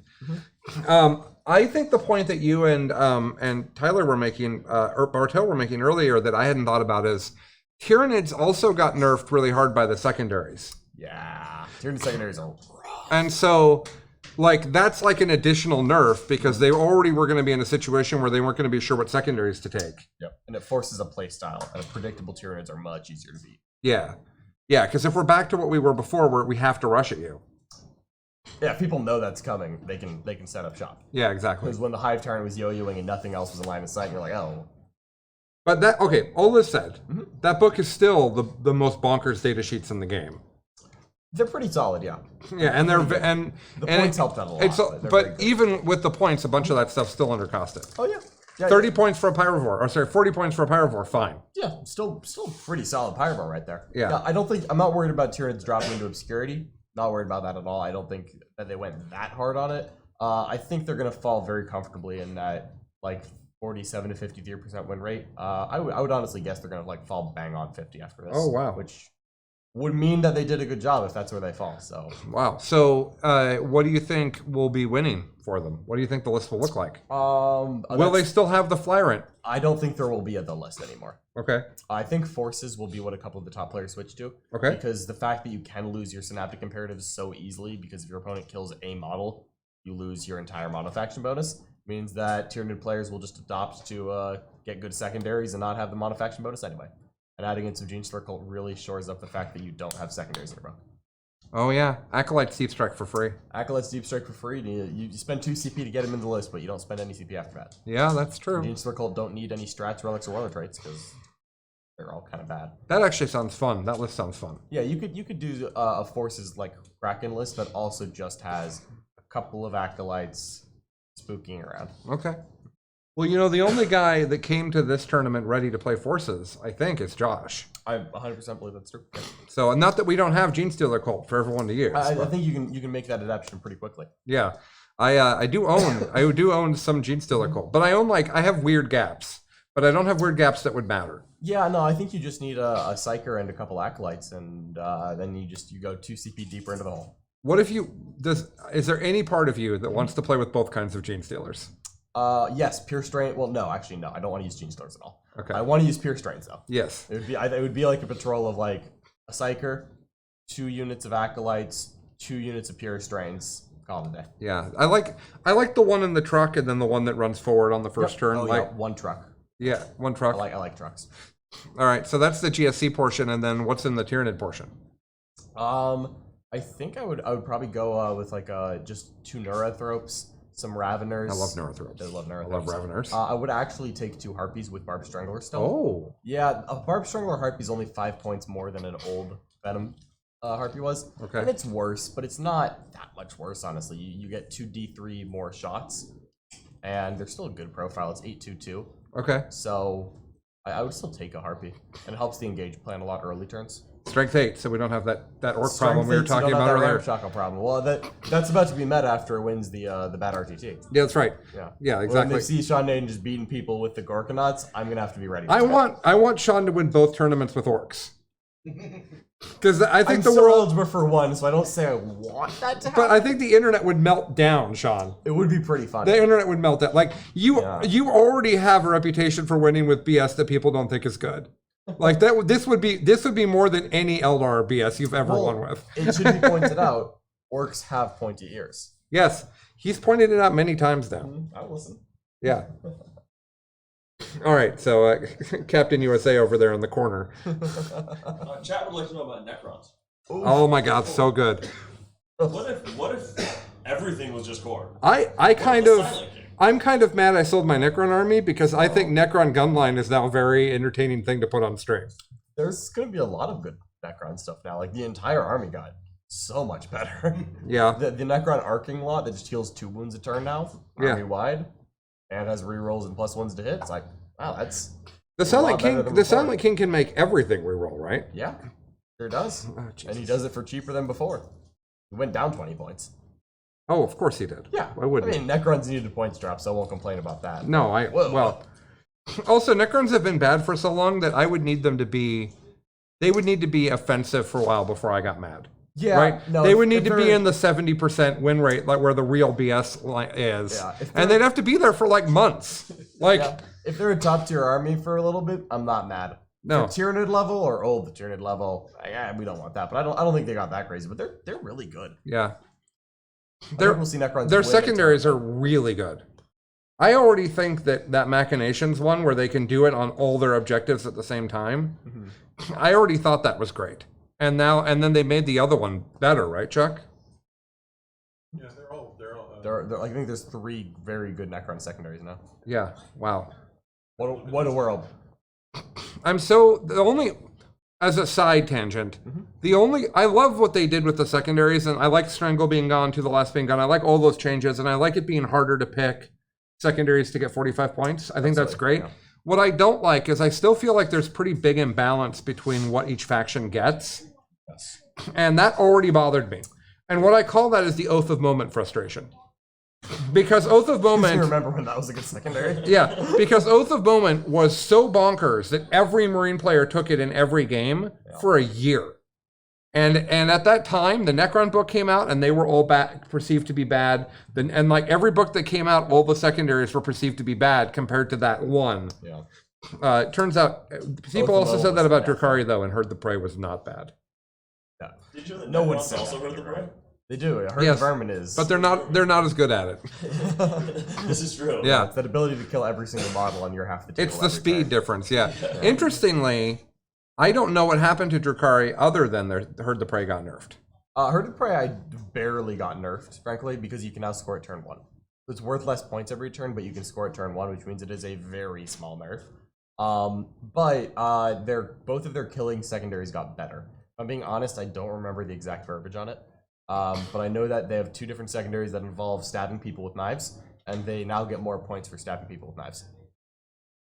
I do like being stabby sometimes. Yeah, if you're going to be a stabby elf, it's a better time to do it now, than it was last week. Did they get any points changes? Witch is down 1 point, and the Forge Roll of the Tantalus went down to 30. Okay. I want to be clear. There's a Tantalus in the garage. So if anybody's Really? excited about this, Party I bus. do have a party bus. Also, and Sean may not know this, but I played a ridiculous number of witches when Drakari were good. I know you're a witch fan as well. I know. How many did I play? I had 60, I think, or 50, something like that. Definitely played against 6. Yeah. So I played a lot of witches, and I really liked them. And then they went up in points, and I was sad. But they split the difference basically, Yeah, right? they were 10. And Then they went to 12, and now they're 11? That feels like probably where they should have been last time, so it'll be good to see how they situate here. I have this sudden urge to put some Drew Harleys on the table. I mean, put witches in the party bus. Yeah. Yeah. Do witches like Armor of Contempt? Probably not. Probably not. Bloodbreds probably can tolerate it. One of the reasons I stopped playing Drakari is that the AP on their close combat was so depressing. Well, this may be the scenario where you take that custom cult where you get your extra AP for Blade Artists on 5s instead of 6s. Oh. If you combo that with some Bloodbreds, you really don't actually care about Armor Contempt anymore. Yeah, that's true. So it could be interesting. Better than spending CP on straps to try to Yeah, get extra. it's the Hellions that I finally, playing into Custodes, I was just like, well, this is terrible. Oh yeah, no, that's yeah. When Custodian's book came out, like on my first game with it, I spent like 2 turns pre-measuring Hellion charge ranges. When I finally accidentally let them get in charge range, 10 went in, didn't kill a model, and I'm like, they spent 2 turns hiding from this, and then the army went in the center. In our game, Chuck ended up getting me into the sword and board Custode guys with Oh. Hellions, which is like, Bounce. yeah, they're just like, Yeah, oh, wrong this choice there. guys, this isn't working. Don't worry, we're durable. Oh no, we're not. So we talked a lot about Eldar earlier. My biggest concern about Eldar is secondaries. Like, I don't think their book secondaries, even with the changes, are that amazing. They're good. They're not. They have some in there, but that'll be the real question. Like, people are messaging me asking me if my Oathway list works updated. I think it does, because my Oathway list can absolutely just unga bunga people, so it will work. Yeah. But I don't, in the really close matchup where the opponent doesn't have to let you see them. Yep. I have no idea what that If list your does. opponent has better secondaries than you, and you have to be the one to step out. Yes. Eldar don't like being the first one to step out. Yep. That's the problem. Yeah. That's So, the issue. It'll be interesting. Which is why I so want Hank's list to be good. Sean, do you know what our boy Hank's playing for Craft World? Sam Hain, 3 units of Shining Spears. Let's go. Yeah, that makes you happy. Yeah. Sean's happy now. Any chance you can get some Star Weavers in? And you know what I said? If that's good, I'm going to hug you. Because I will play that. I have that already. I will play that.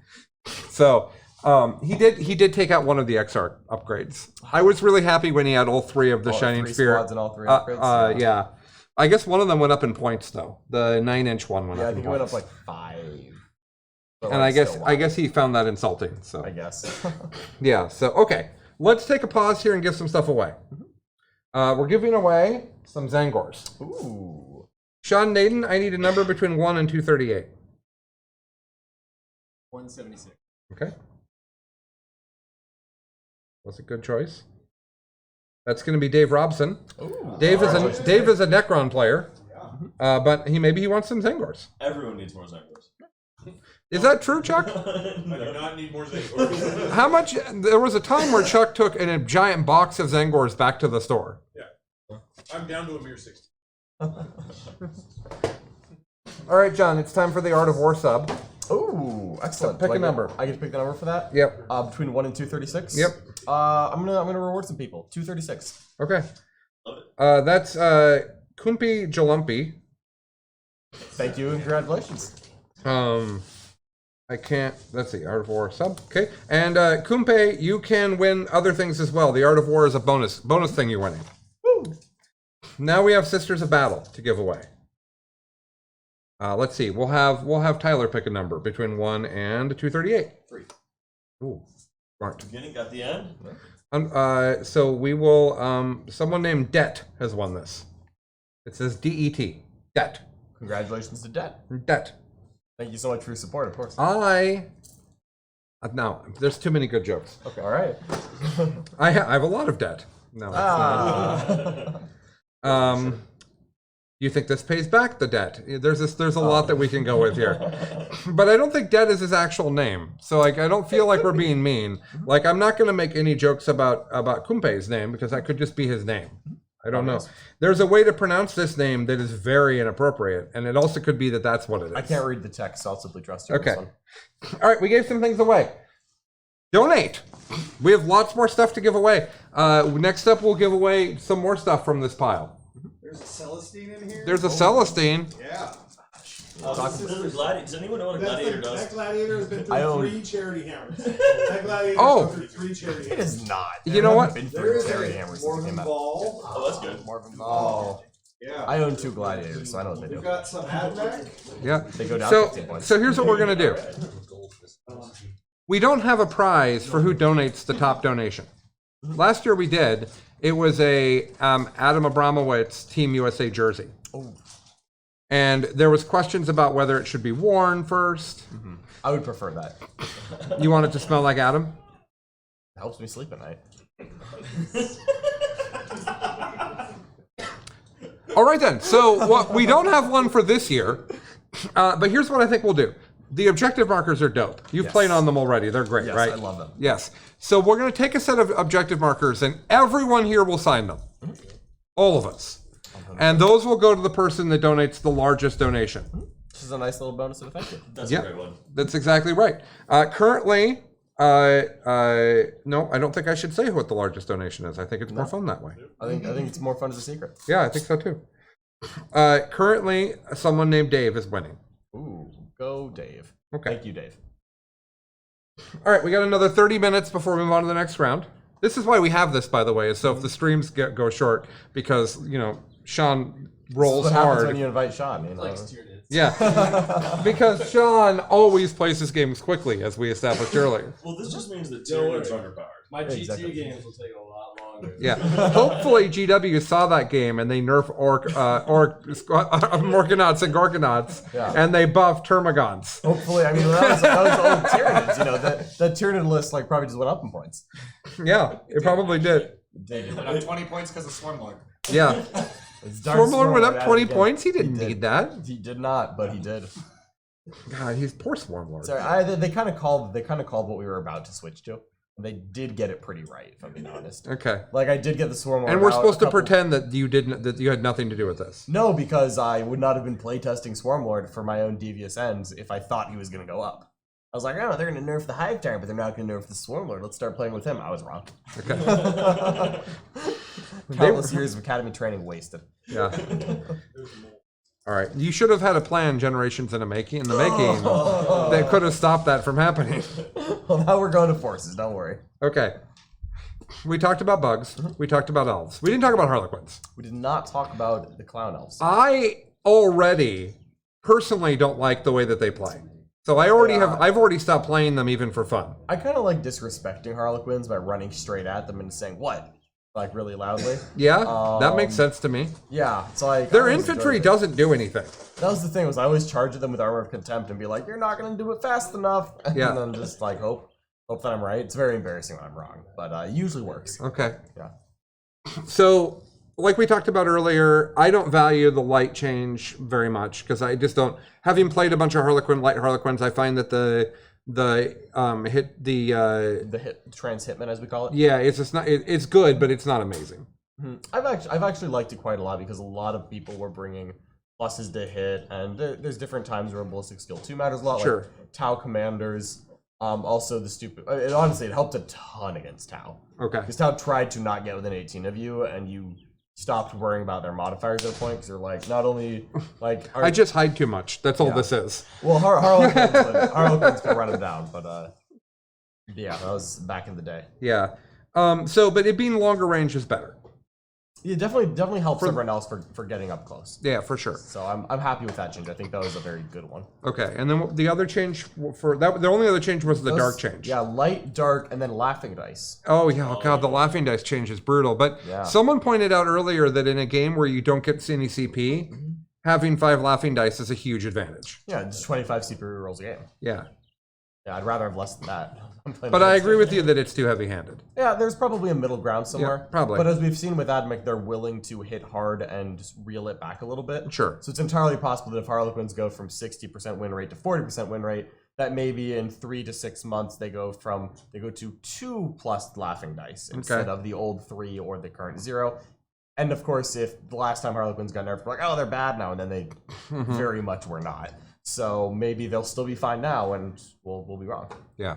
You know what? This conversation we're having? Yeah. They should pull it out of this and make it a thing that our channels can use. 100%. Yeah, I think that's right. Okay. So I said that out loud because that's how my brain works. If I don't say it out loud, it doesn't happen. But now that I've said it out loud and it's existed into the... Oh, it's been put out there. It's happening now. I almost brought the boom. Okay. You almost dropped the mic. Tyler's amused at least. All right. Light up the stage. Okay. With candles, because as we talked about earlier, vehicles should have candles on them. Vehicles should have candles on them. It's not a show of faithful I am. All right. So I think that Harlequins are just gonna slowly drop off. I think they're going to drop off in popularity. So the definitely quantity of Harlequin players I expect to actually plummet. But I honestly think Harlequins are still pretty good. Okay. Like they still play the primary very well, and their secondaries actually got a little bit better in the Nephilim pack. So they do secondaries better than Craft Roll. And they lost a little bit of durability, but they're still relatively good at hiding. They're good at playing the primary, and they're fast. And there are other ways to make them a good combat army. And this what I actually might do is it might make Twilight be seen a little bit more. Yeah. Because Twilight gives you access to the CP regeneration, which will help mitigate the luck of the Laughing God nerf. And then they get volume of attacks. And volume of attacks it's not bad, No, yeah, they've always been really good at the mission. My issue with Harlequins is that I think my problem with Harlequins is that I don't like playing them. Oh, because I know. No, I'm just showing some self-awareness. I think you're right. I think they're still just fine. I think I'm being unnecessarily mean to them because they aren't violent enough for me. They don't like, if you don't want to play the mission and play a KG game with, like, they aren't good at I'm just going to wreck my opponent. Yeah. I don't think. Unless your opponent is playing Imperial Guard. I mean, I actually have 9 Void Weavers to sell you if you... I also have 9 Void Weavers if you're interested in them. My 9 Void Weavers are new in box, because I was just slow enough. Well, if you haven't seen the meme, mine are painted purple. Okay. But Colin, how many Ridge Runners do you have? I only own 6 Ridge Runners. Really? That's not 9. By the way, I didn't own Ridge Runners for the entire time they were good, despite my involvement in making them good and making them popular. Yeah. Because I was playing Eldar at that time, so I didn't spend the ridiculous amount of money that they cost. Yeah, I did. And you had fun with them. I really did. Yeah, we took them to the Canhammer teams. One, yeah. That was really fun. That was sadly the only tournament I got to play 9 Vibro Cannons at. That was the only tournament I got to play the Ridge Runners at. 9 Vibro Cannons was so unacceptably not okay, and I didn't catch it until the end. Yeah. So sad. Okay. Who should we talk about next? We got lots more time. Orks? Orks. Orcs deserve a little talking. Well, especially because of the points Gorkanaut and changes, yeah. Morkanaut meta. Oh my god! I mean, Orcs are. I think Orcs are winning, our tournament right now. Yeah, I know. So It is far, a terrible tournament. yeah, they're the least of the most awful. Yeah. I don't. The least awful. Those are the second and third games of Orks I played. Guys putting in work. Yeah, it's just well, he's Yeah, I think we already talked about like the data slate WOG changes, but I don't think we talked about the points changes. no, I don't know them. It's good universally. It's not like one thing got crazy cheap, but kill rigs went down 20. Okay. I don't know how much rocket trucks cost before, but they're like 115 now. I don't know if they went down or not. But the war boss on Squig went down, I think 10 points, which is probably necessary. You could take 3 1s of Rucka trucks, which is interesting, or 3 1s of buggies in general. That's cool. That was a good data slate change. Yeah. And then I think every infantry unit that wasn't Meganobs went down 1 point. Okay. And like 1 point on everything isn't a huge deal, but when it's on everything, yeah. If it gets you an extra unit in there, an extra unit and some good rules, I think Orcs could be in an interesting spot. Well, we have Chuck in the room, and he played triple kill rig this morning into 1,000 Suns. 1,000 Suns thing. Oh, you played it twice. Yeah. Oh, It goes real quick. okay.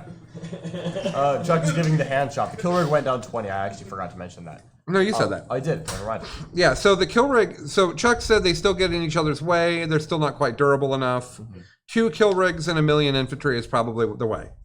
Maybe, if you're going to play kill rigs. I don't mind bone breaker. Is it bone breakers? Is it that Battle the wagons. battle breaker? Oh, okay, cool. Can we put Meganobs in? No, negative. Only the beast beast snaggers. Those kill rigs would be way scarier if Meganobs fell out of them. Zach's questioning why Meganobs can't just jump out of them. That would make them better. That would make I do love me some Meganobs. Every time, like, not only do I like what they do in an orc list, but I love how those chonky boys coming at me after all of the orcs with no armor get murdered. These guys that literally are wearing giant trash cans are coming at you. It's great. I love those guys. very orky. I'll have 8 this week. Meganobs coming in for Sean. You got some Meganogs too, Chuck? Right. Distributions put me about 6. Okay. Lucas had how many Meganobs last weekend? Like 3 squads of 5 or something? Oh, dang. You may not know this story, but as Anthony was wrecking everyone through the tournament, Anthony got stopped by Lucas. Because the Blood Angels went to the middle of the table, and the Orcs did nothing. Then the Blood Angels came closer and killed a tiny bit of Orcs, and the Orcs just went through the Blood Angels, and they all died. And it was like everybody was like, everybody's like, Anthony's in. Everybody came over to my table and was like, Anthony's in Lucas's deployment zone. The Orcs are getting wrecked. And then they came back and said all of the Blood Angels died. Yeah, because Orcs are really good in close combat. It turns out. Turns out, still. Who would have thought? Yeah. So that's Orcs. Well, how are their secondaries? Are they good? They're definitely improved. I think they got the big one that everyone lost was Stranglehold, and they got a good one in that category, where they get a point for every table quarter that they have 10 infantry models in. Oh. But then like 2 Gretchen at 4 points per model, cheapest model in the game. Just 80 points of Gretchen in 2 table quarters just gets you an 8. And then if you happen to go into another table quarter by virtue of being Orcs, you just get more points. Like, yeah. Get the good bits is also in and rods and Oh, okay. Even better. So actions you complete in your turn. You just action objective get 3 points, is it? Or Yep. Yeah. And you just 40 point units at it. yeah, toss 40-point units at it. Huh, neat. I think that there's certain factions, we've talked about this a number of times in our friendship. Yep. There's certain factions that when they're good makes all of 40k more fun. And I think Orcs is one of them. Yes. Because orc armies are cool. Like the hobbyists make them crazy neat. Yep. Orc players are very enthusiastic. And also they're a combat army, which is fun. But they die, Sean, is the big thing. Really? People don't like losing to custodes because the custodes don't die, right? They like when people bounce off your custodes army, Mitchell, it's frustrating for your opponent. I die really well, alright? Now, yes, but there was a time not that long ago that you did not. But the difference, that Chuck has pointed this out a lot, that orc players win sportsmanship awards while winning tournaments. Because they lose 90 models while beating you, and that's fun for the opponent. Yeah. I think one of the reasons Drukhari was more fun to play against than the immediate after that of Absolutely not. Absolutely Hold not. on. I fell apart on my example there. I was going to say, I would think that Drukhari was more fun to play against than the stuff that came after it, like Custodes, like Tau, where you weren't engaging, you weren't ever killing anything. Oh, the ranger spam? When you couldn't kill the rangers? Oh, yeah. They just didn't die. Yeah. All I'm saying is that when you get to kill your opponent's models, it's fun. And I played a number of games of Drukhari where my opponent was just blowing my crap up. Well, I was so far ahead on points it didn't matter, right? But they were blowing all my crap up, and they were having a great time killing a bunch of T3 with no armor save, right? Yeah. So, like, Orks are a problem when they are a army, and they have several times in several editions been, like, when Luda's 7th or 8th edition, like, we're just oppressive, or shock attack guns. Shock attack guns. Well, honestly, and the buggies and stuff. the buggy thing was miserable. Oh, yeah. That was one of the few times where there was a gimmick list in the game that I was just belligerently mad to play against. Like, it just infuriated me. You can't tell him that. Chad wants to know. I think I got that one nerfed pretty quick. Yeah. Chad wants to know: are Imperial Knights any good? Yes, 100% think so. If you're, I can play Imperial Knights against you. I played a lot of Imperial Knights. I'd be happy to play against it. We can do it. I think Imperial Knights are great. I think that they're like a really good army that's not just immediately obvious blow people off the table, but there's a lot of good combos in there that make it interesting. What's it look like for you? 2 big knights, 6 small knights. Everybody has guns. It is unfortunately, I think, best as a gun line, which makes it a little bit less fun to play with for me. Yeah. But I don't think that it is such a gun line that people don't get to have games against it. Okay. And it has to be pushing forward to be effective. And that's a lot better than a gun line that has to sit back to be effective. Okay. Their secondaries, their book takers were always good. Yeah. And you just never saw some of them. I think being able to there will be times you take all 3 from the book. Yeah. Well, I mean, yeah, their secondaries are much improved because you can take all 3 of them now. Where it was like you took one and then you took like grind them down and stranglehold. Now that you can just take all the knight secondary, it's like, oh, they actually have a good secondary game now. That's a good point. And there's Knight Strangle, which is comparable enough to Strangle. Yeah. Are they better or worse than Chaos Knights? I think that Imperial Knights actually have a higher ceiling than Chaos Knights, but Chaos Knights have a much higher floor. Okay. Yeah. I think it's very fun and easy to take a good Chaos Knights list and like just go be a big robot at someone. And very fun game, and honestly most of the robots die because they're running at you screaming. But pretty easy to play Chaos Knights and have a good solid record out of it. I haven't played against them yet, so I can't really weigh in on that. Yeah. I want to. You can find ways to lose with Imperial Knights. You make all mistakes, and it's like, Yeah, oh, it this didn't work. doesn't take much for Imperial Knights to go downhill, but Yeah. but if you do it right, they're quite powerful, I think. Yeah, for sure. Okay, so here's what I want to talk about now. Yes. Guard. Oh. Armor Contempt Bane Blades with 0 up save. So Guard, just so we're clear, is the lowest win percentage army in the game right now. Yeah, I think so. No, it is. Like, at least by the numbers I've seen. Okay. So they gave them cool buffs when they released Armor of Contempt, Yeah. but it wasn't enough. Probably not. Especially because, as you've pointed out many times, Space Marines is literally what they lose to already. Yep. So now they say, well, we really want you to take tanks. So we're going to go ahead and give them Armor of Contempt. Now, they gave it to Lehman Russ's. They also gave it to the Super Heavies? They give it to all vehicles. Oh. All Astra Militarum vehicles. The humble Time to Aurochs. bust out the samples. No, it's time Aurochs. to bust out some Chimeras. Chimeras that last a little bit longer are a little bit better. Yeah. And Thorax Primes Yeah. actually They're might be able to last now. Because they also get hammer. Yeah. Now that Scions get the Hammer of the Emperor roll, so the 6 hit auto wound. if you go full pure Scions, you still get the auto wound on hits. Yep. 6. And that's Oh, actually man. And interesting. that's a big deal because you can be like, hi, I'm Lambden Lions, AP3 everything. And that's Let's a talk lot about of Armor of dice. Contempt. I have some contempt. So Mitch is saying you take a bunch of Thorax Primes as Lambden Lions, and they have a million shots that explode on 6s at AP3, and they all have Armor of Contempt. Yeah. I don't think they could have heard you. Well, that sounds like great fun. Absolutely. I think Guard will be a lot more interesting to play with. We assume that there's a book coming soon because they've shown plastic models. Yes. So that's usually an indicator. Here's my problem with playing Guard. And you said something similar to this earlier. I don't want to play an army that doesn't punch things. I would like to ideally I want to punch things, shoot things, and brain things. Yeah. But if I can't brain things, okay. Yeah. Shooting things and punching things is acceptable. Only shooting things sounds fun until I play it for 2 games. And then I'm done. As a good substitute to punching things, I like shooting people at point blank. Okay. So I don't like sitting in my deployment zones and just shelling people. No. But if I can go move my Scion squads into deployment zones and shoot people at point blank range with a plasma gun, that is just as good as a power sword to me. Okay. Point blank shooting is combat.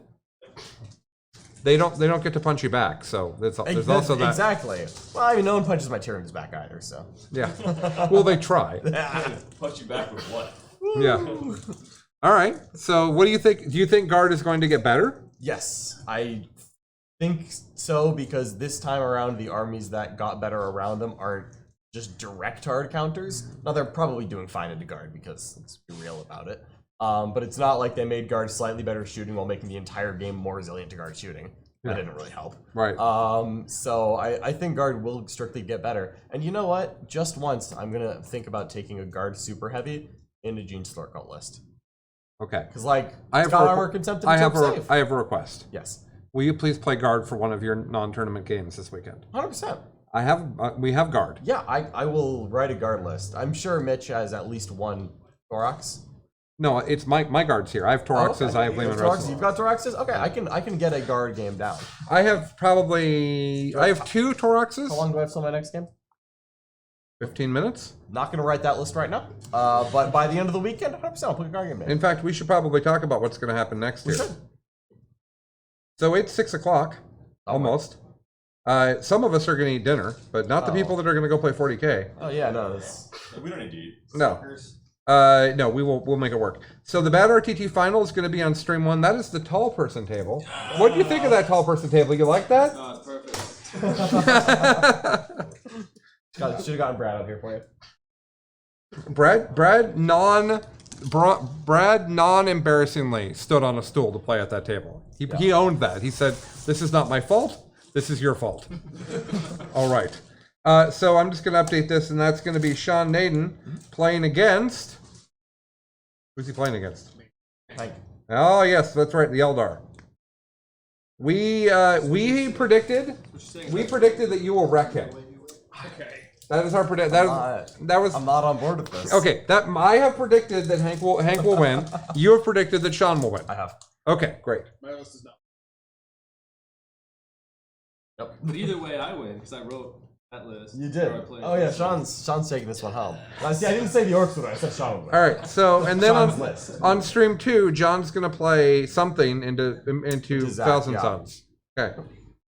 Then on stream 3, it moves off of Outward Realms over to 40K, and we will have Hank playing there as well. Ooh. So that's going to go well. Who wants to play a game right now? You have me both stream hosting and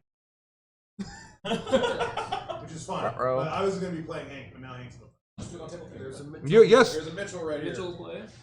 Great, Mitchell will play. It turns out that Noah is in fact doing 3 different things at the same time. Impressive. Well done, sir.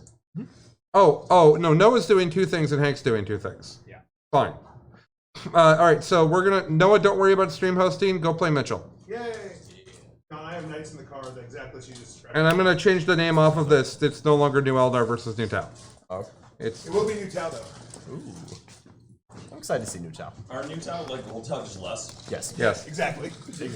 That is exactly what it is. Which You know, as someone who okay. The microphone can't handle all this. If you're going to play a game, go ahead and head to your tables, everybody. I will wrap this up. Thank you, John. That was very fun. Yeah, I think that was good content, actually. I'll be back. Actually, I didn't think it would be good content, but it was. So, it's time for me to tell you guys about the importance of helping the sick children. I can't do it that serious, I'm sorry. Yeah, like we've talked about, every single dollar we raise goes to charity. I know that financially times are hard for a lot of people. If you can't afford it, we understand completely. I will say though, I know what hobby you play. This is a very expensive hobby. I'm sassing you now. Look at all that unbuilt product. No, okay, I'm being way too mean.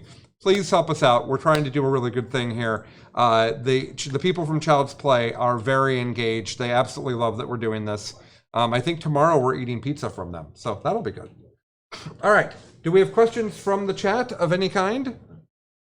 Never mind, Tyler's fixing something, so that's not a fair question to ask right now. I don't have another really terrible joke that is appropriate to tell on tap. Earlier, I told a very terrible joke, which they enjoyed.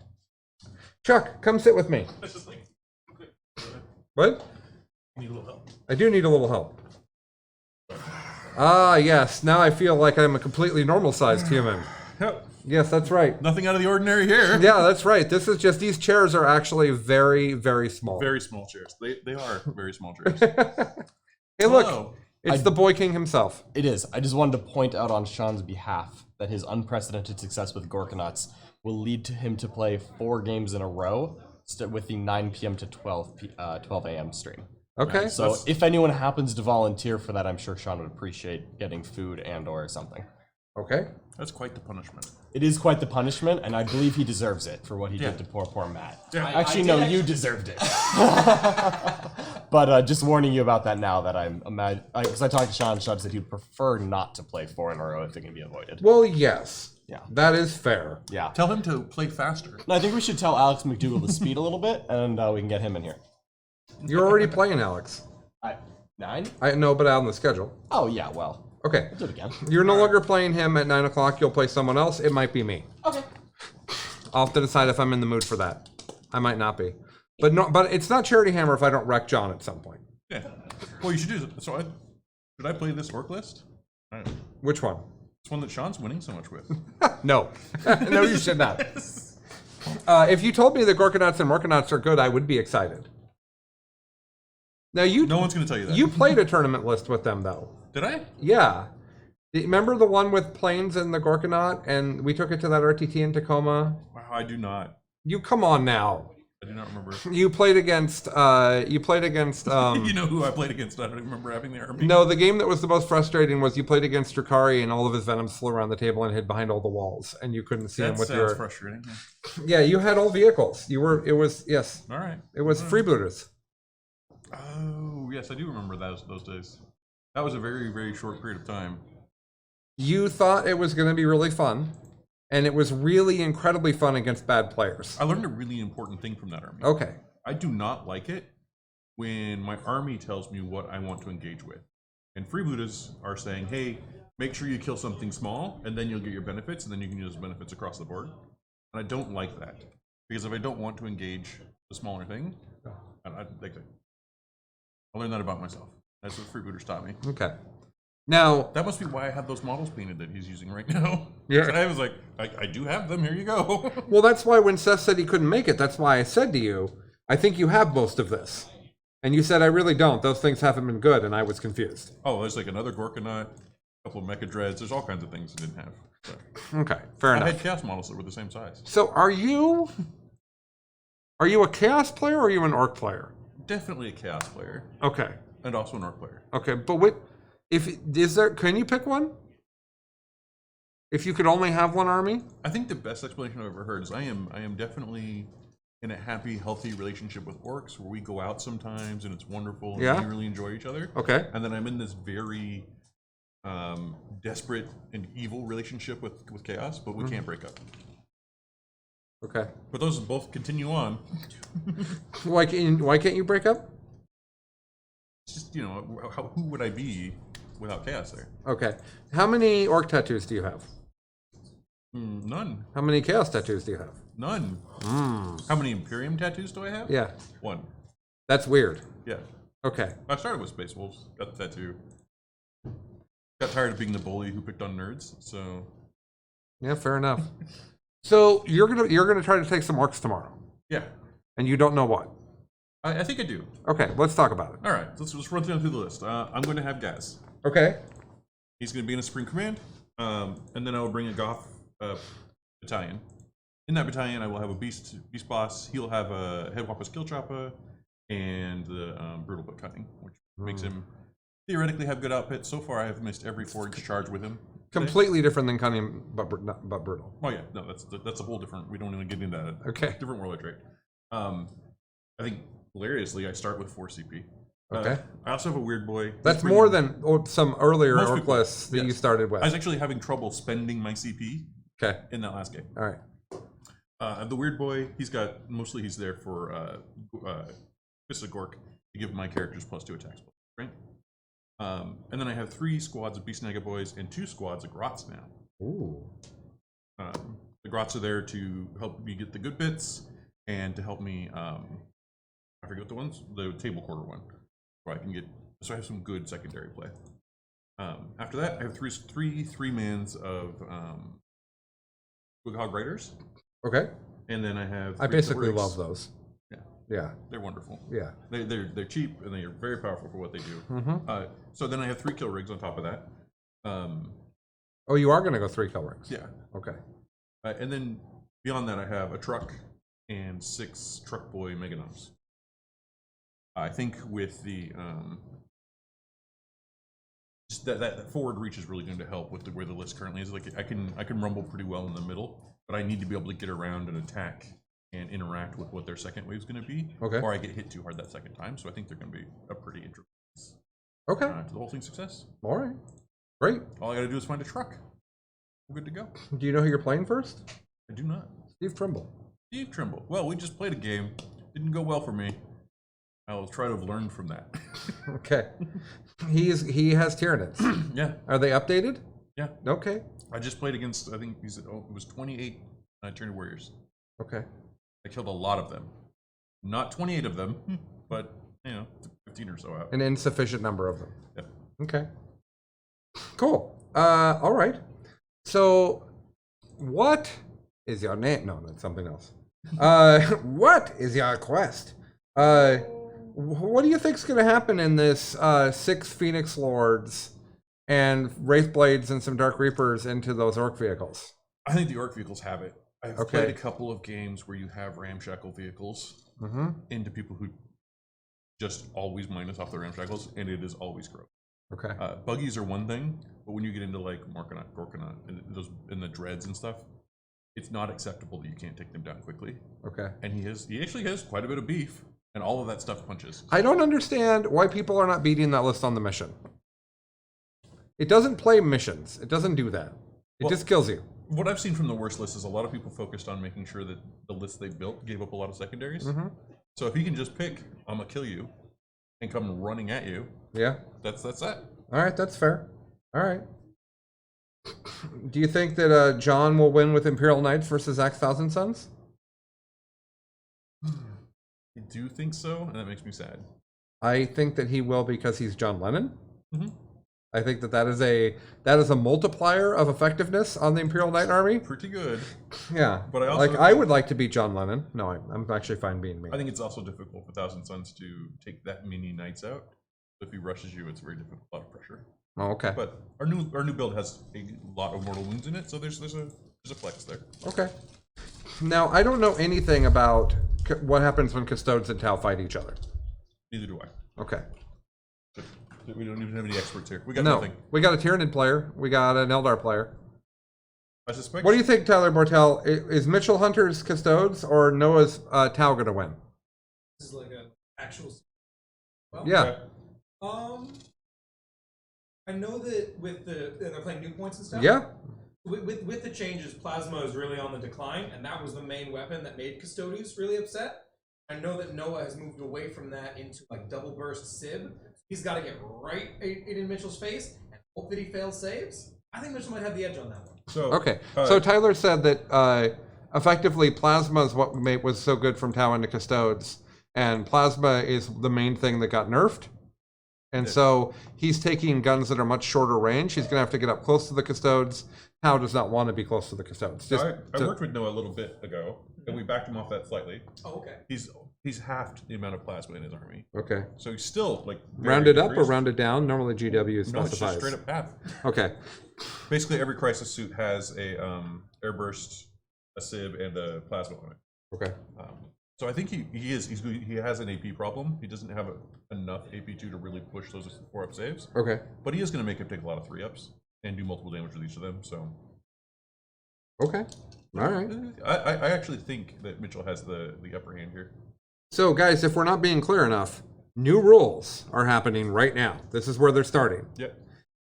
We have the one more game to do of the Bad RTT, which frankly has been a lot of fun. I'm looking forward to it being over because I'm really excited. It's been a lot of fun, Yeah, but it's time for the stupid Gorkanaut list to go away, and it's time for us to see new stuff. And the entire rest of the weekend will be 100% new rules. Yeah, and let's be fair. We have an almost addition level of change happening right now. Yeah. New missions, new like command points, new points. Like there's so much happening. The data right now. slate was a lot. This is a really exciting. I'm very glad for how well this matched up with our event. Oh my god. If this had been 1 week earlier, Yeah. it would have been real bad. Oh yeah. I've been like, oh, you're so static. I am a little bit sad that I'm not playing CSM tomorrow for the RTT. Okay. Or for the GT. But you are going to play some CSM this weekend. I have packed the entire back end of my car with all of my Chaos-based remodels. I am ready. Give me some rules and I'll get started. But you don't have them? I don't have the rules yet. I have all the leaks that everybody else has, but I don't. There's a lot of connective tissue in there to figure out how to make the list. Okay. Saturday. Yeah, I'm going to get up first thing in the morning, pop on that YouTube, and just start looking for people to give me walkthroughs. Well, right now you're playing at 9 a.m. on Saturday. What's WOG got to do with it, which we have to destroy and have be gone? All right. Make that somebody else? Yeah, because we don't have enough work players anymore. Yeah. We had a number of illness drops, so we're running a lesson to crew here. Actually, at 9 a.m. you're doing New Chaos Who Dis, which is you versus Anthony. Sounds great. And then immediately after that on Saturday, Chuck will be headed to Stream 3 with Zach, and they're going to do a CSM breakdown. Yeah. With whoever else you'd like to include. I assume we'll be going through the units, but if the book is bad, we will have an actual breakdown. So we can't handle any more disappointment. The book is not bad. No. At the very least, people will play Emperor's Children. I've seen Abaddon. Yes. I know the book's not bad. He's enough. He could actually hoist up the rest of them on his back and carry them to victory. I am wildly concerned about the Mr. Abaddon. And I believe that he might be mad at me for the amount of chaos models I've killed in my life. Yeah. And he might run at me, and my Eldar might be like, huh, well. When you guys were talking earlier about, oh, Baneblades might be back, I had a physical reaction. Because a Baneblade who's like, hey, by the way, I reroll all to hits and wounds, puts a hole in any kind of chaos. I used to play Double Shadow Sword. Yeah. And when Chuck and I would play, eventually we just decided that I shouldn't use Vengeance of Cadia. It's just not fun anymore. Because that stratagem is so dumb. Well, clearly you've done it enough times, you're not mad anymore. You've processed, you're done. Yeah. At some point they will just feel better. Yeah. Right? Yeah. Isn't that how vengeance works? I guess. Eventually you vengeanced enough. Yeah. And you just feel better, and you become one with yourself. And that's what I learned about from Batman. Bride. Oh, well, we go places. Batman just, he just there's a certain amount of vengeance, and then he's fine, and he just retires. He's just like two, basically. 2 vengeances. Yeah. Okay, great. Now we have violence here, in the form of Anthony Vanilla. Now I feel like I should nickname someone Vengeance, because that's a pretty good nickname. I'd be careful, whoever you name Vengeance, because they might then come. I'm pretty good at stupid nicknames, so we'll see how I do. All right, so we're going to kick off in a little bit here, off to those games. I believe our commentators are Alex Taus from the Best in Tabletop Network, and Adam Camilleri's gone for a little bit, but he'll be back. He's not gone for forever. That is exactly what's going on here at the 6 o'clock to 9 o'clock time. We do not have a stream host on Table 1, so we'll have to solve that problem for everybody. But we also have to make dinner for people. So there's kind of a lot to do here for us here at the Charity Hammer Ranch. Are the tables ready? Okay. So we'll hand off to them. Need to restart the stream. All right, we'll be back, everybody. See you later. Bye. Okay.